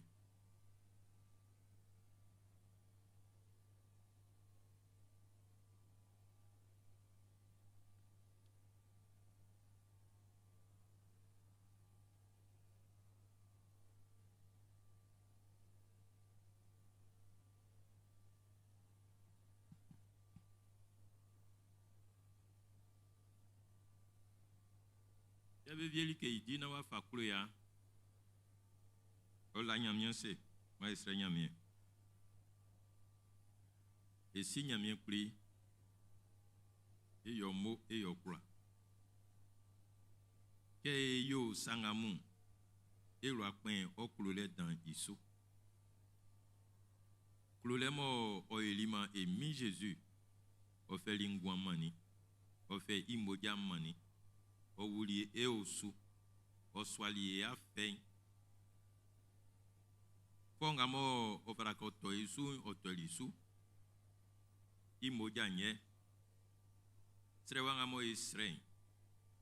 Yele ke imoja timingamo unu moma ekolale satenso ma onya atin onunu sate itimi ngamo owo oma mengwan inu famille Jésus du ma inu ma ekolale satenso ma ekolale satenso ma ekolale satenso ma ekolale satenso like kula ngamo bai o sinu fa diguma ingwambenu o sinu fa ula ya fe o sinu ula ya fembenu ma o mojan o nunu sa son ma Jésus du ma inu e sinya mien pli a ingwe u flenga ni 130 ji oklo le inglo mai ya ki un sa tenkei na boe mone yo ma e fin a fenu e fite ma enyo e mantanso ma enyo e nanti ma e wike ka kankan e sakpa afa e koli ka pambenu ama ya klunjwe ayoma e dialaje ayoma e unjo infon ayoma e nanti sein ye e ko e nyunu e pa ye soma omvlein famille Jésus du maino amen.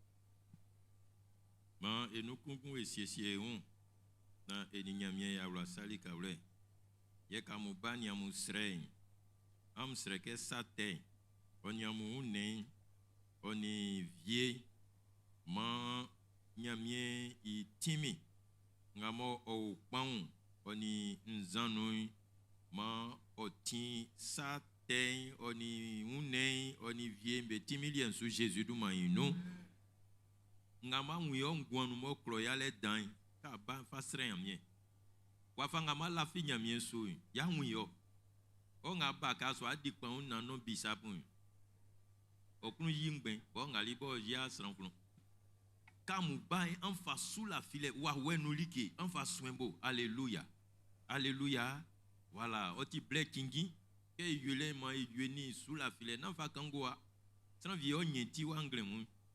Amen, amen. Mamie Rablensu, Jésus du Manou, amen.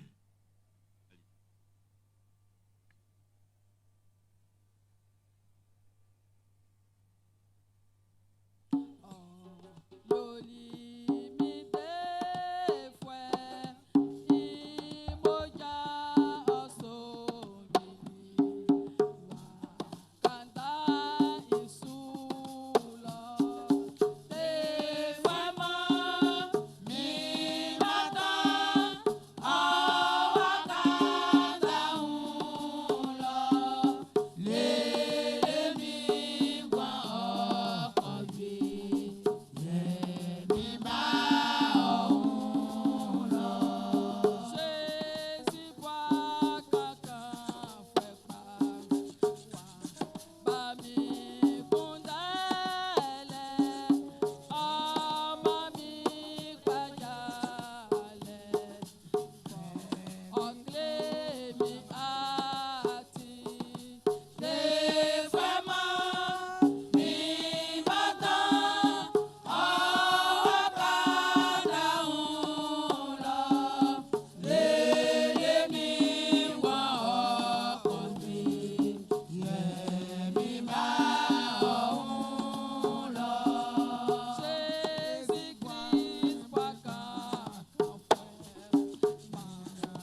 Alléluia, mi toka voulait que boy, Moumada, Wabaï, Moda, Wamiti.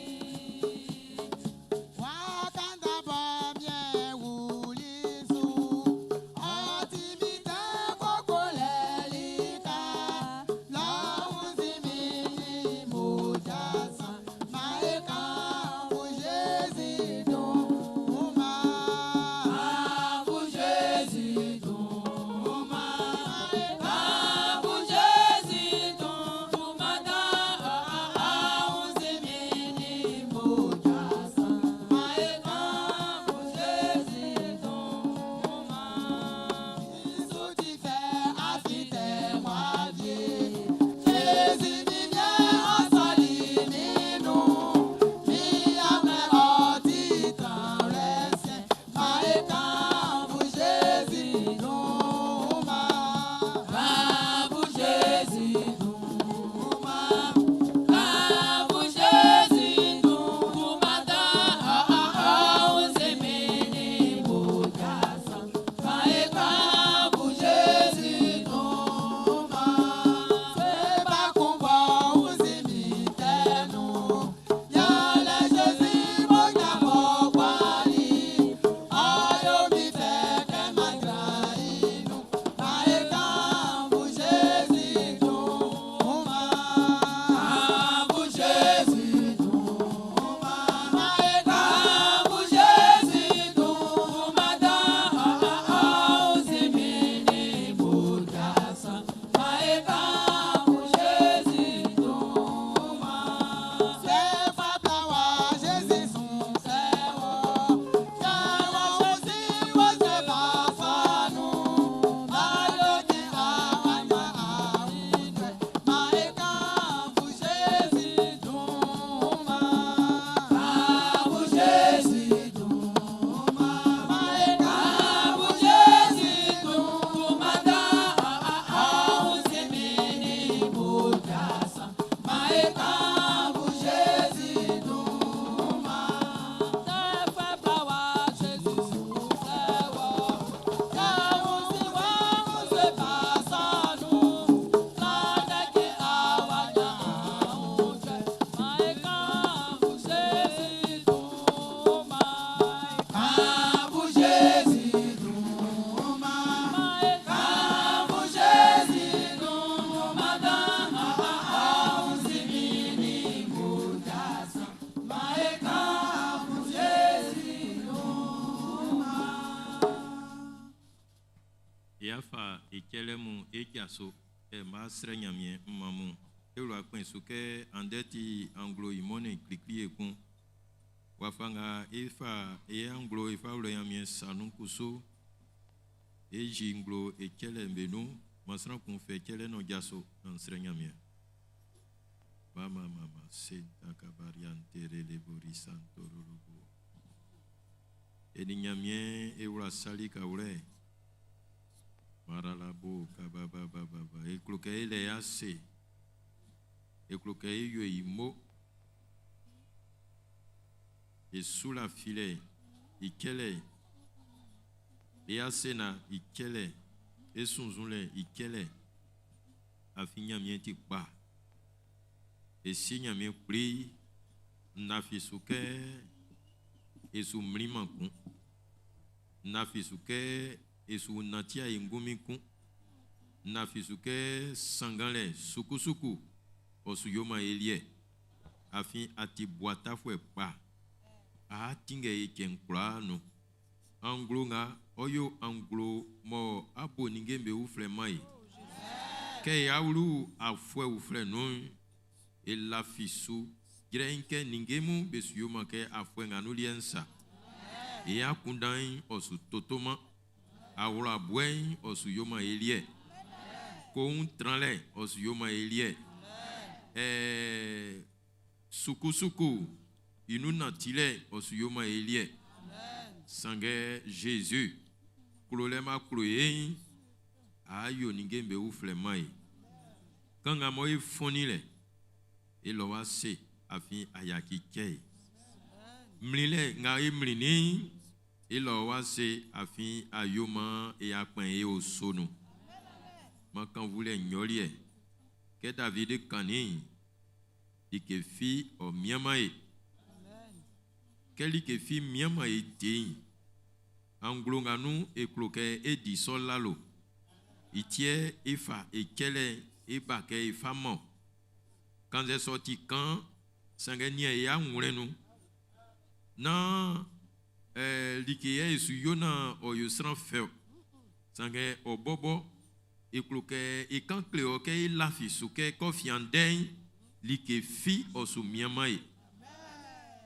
Quelqu'un un Cloquet sans qu'on y a kundan otran et kelensu. Ça passe à la fi sou. Kabayen sa soupake Jésus. Na fi souke en confiandin. Wafangamo à rapasteur sou. Ok, ya samian yukia sous tesouille. Confiande, n'cloque a tenir sous sovier. Car balema ils sont akunda au traono. Et signe bien pris. N'a que e titintie wan yo. Sangue on denye e cloque e oui oule e ngwan nous. Oma rablen asu.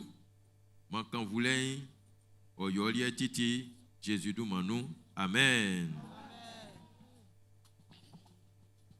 Yeti ke poisa o ananga mata e ofa e konje bango songi blele no. Yeti ke poisa o ananga mata e ofa e konje bango songi blele no.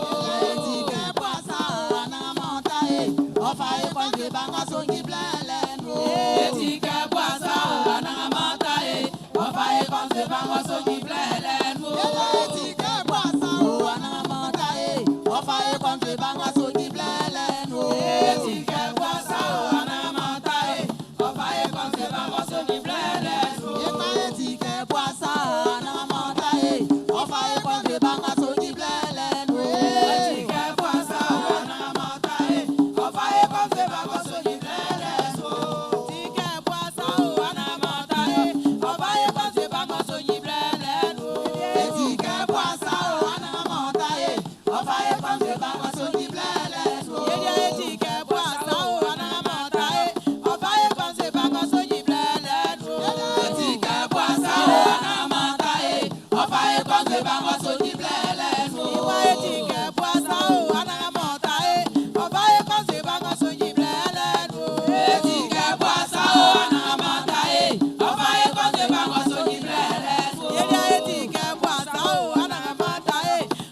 konse bango songi blele no. Eti ke poisa o anamata e ofa e konse bango songi blele no. Eti ke poisa o anamata e ofa e konse bango songi blele no. Eti ke poisa o anamata e ofa e konse bango songi blele no. Eti ke poisa o anamata e ofa e konse bango songi blele no. Eti ke poisa o anamata e ofa e konse bango songi blele no.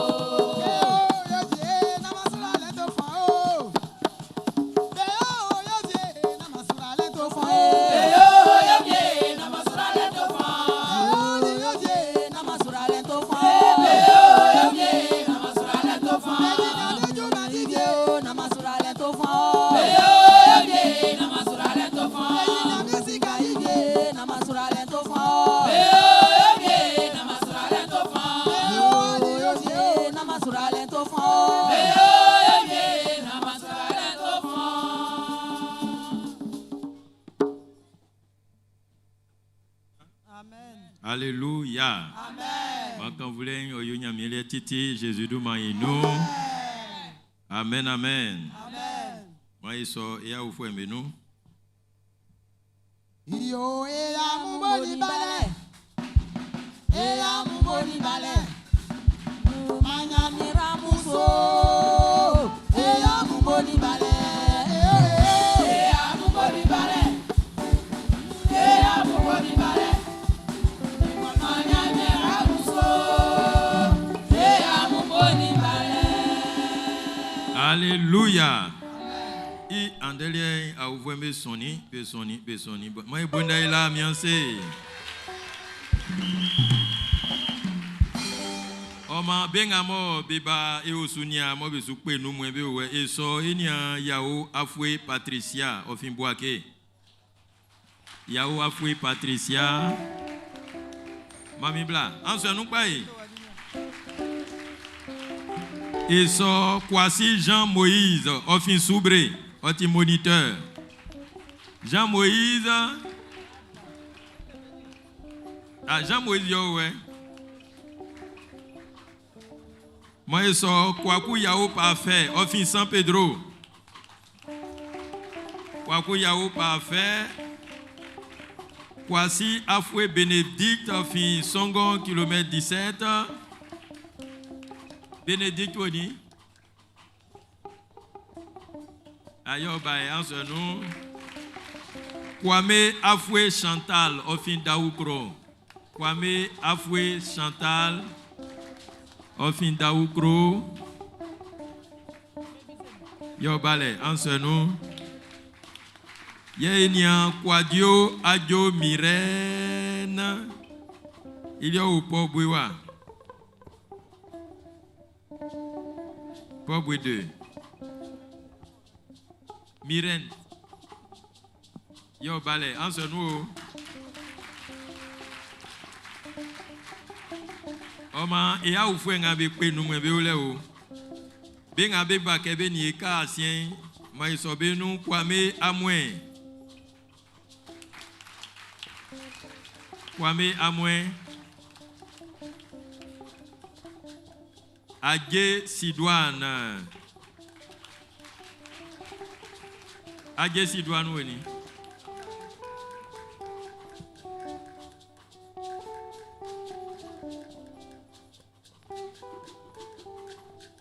Ok, Adje Sidouane yo bale, anse nou. Oni. Adje Sidouane. Ah, ok. Et Amoué là, elle est où? Kwame Amoué. Ah, Kwame Amoué là. Kwame Amoué Naomi, Ofin Boake.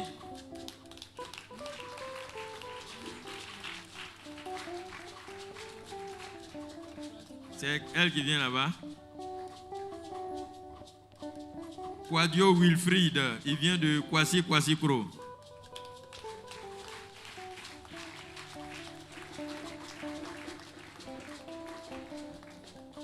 Et puis, Kwaku Luku Charles, il vient de Diego Nefla.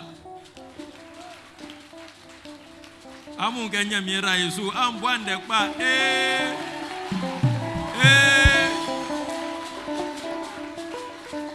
Amen. Nanyo manya mien kan oken ase. Kambonde ambonde Kwa mon wivle ke voilà. Alléluia. Yeah. Ande kusu esran pa esran danwo e afien. Moi so pasteur Ndoufou Mathieu. Là.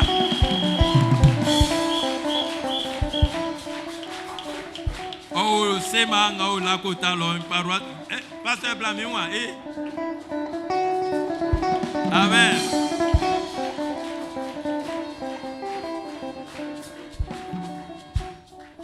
Alléluia. Comment et pasteur Obaïliki wa mame atima ora ikula Yesu. Alléluia.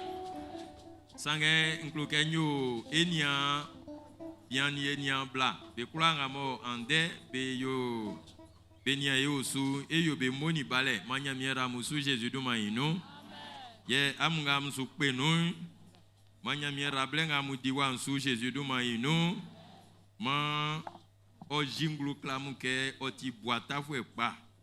Na man sous les bords mon vieux. Ma awe o vieux. Ma nzwewe mon vieux. Ma yebe kunu no lebe zeze. Il y a dans les awe. OK, awe ngumi. Ma ikla vieux Jésus du maino. Sam tia dwedwe mon yamu dwedwe Jésus du maino. Ma ote amusrewa me kla besu. Yeah, ça m'a coï l'offre un bélico. En ce que pour boire de ou à yonzo. Amen. Et sous ma mokale titi. Yeah, amungamu bakamu ni etrankusu. Nancy Siamubo, Dumanga Nyamifa Musanu, Ma Amudi, Afin, Odelieke et Sui, Odelieke et Diguman et Diguman, Odelieke et Kaki Kanga, Nga Mo Otina Remo Nunyole, Manyamira Amukla, Musu Jésus du Maïno. Ye ndeka singa fasi ya munyo yeleke aima si money ya sonuntin san ya swamu blamu banfleni tawamu amen oma wafanga ito jwe nguzuma akpaswa nu fwe mwebe to bejwe ya swanga be o sronyamien ye ito jwe lo ya swanga be o Adonai ye to gwe ya swambe lo blafi sa dwalo blafi dwalo ke ya blambe a sonulie ya swafi dwalo an kune srango bo amuklen voilà baflani talwa mekusu blafi dwalo ya swafi dwalo bengumie bebe ningemo amen. O ma ka esi liso sanga ya nwewu egwegwe bukpa sanga yo vra kam sike ya swambe anyale no na ejwe na paswa nga mo ebe to dwe lo ya sanga yun oku e mama nyamie lo i o ari baye kula e jaso alléluia ngale nkula tiema na murateo. Et puis, soyez à l'heure. Amblama yunenena et quand vous nyamien. Amen. Pasteur, Raïsou Maïsandi.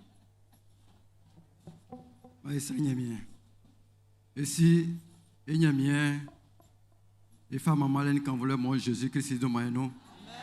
Israël nyamien, et quand nyamien la blou, au silike, bou omi, et omi de l'équipe, assis omi.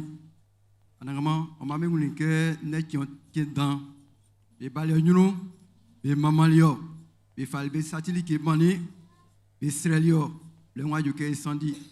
Anangama est bien pli, et sous sro, au sumo mamu à l'okumbenu, mon sac pan tambesou, mon sourale au guabesou kebole au fils à Jésus-Christ de Maïno, Israël est bien sous sro, et malou à fouet au flenou, blengabo, on m'a mis si que. Belou a fait fleurir en guerre pour faire un cessier. Il est un cessier. Mon ton genou Jésus de Maïno. Anangama est bien pris. Mon sac pantroma mesou. Que moi l'engalo essa ici écou. Mais essa ici ni à la guerre. Mais essa ici ni à couper. Mais essa ici ni maman le. Moi ici le noyer. Maman malé ni quand voulait. On y a il est. On y est. Les croix nous les mains à Julie. Christ Jésus de Maïno sera. Amen.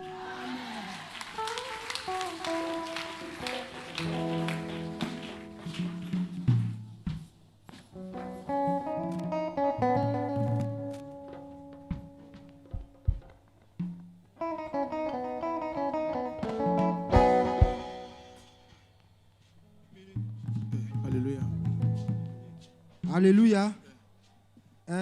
Jasin kon le mo ekunde ke iflanu aimansi fue mariage owa. Alléluia.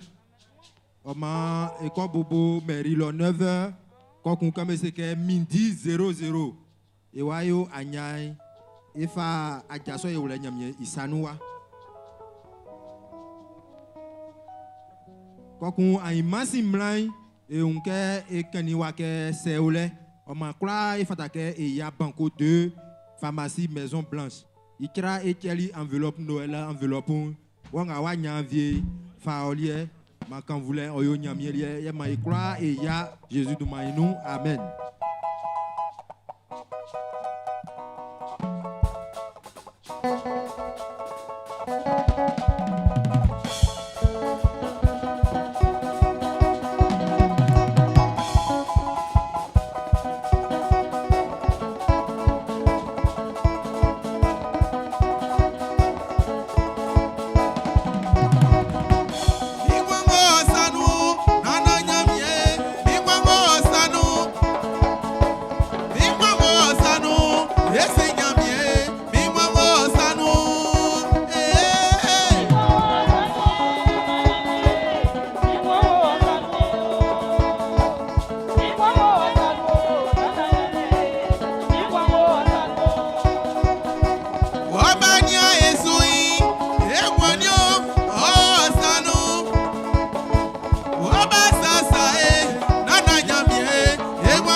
Yori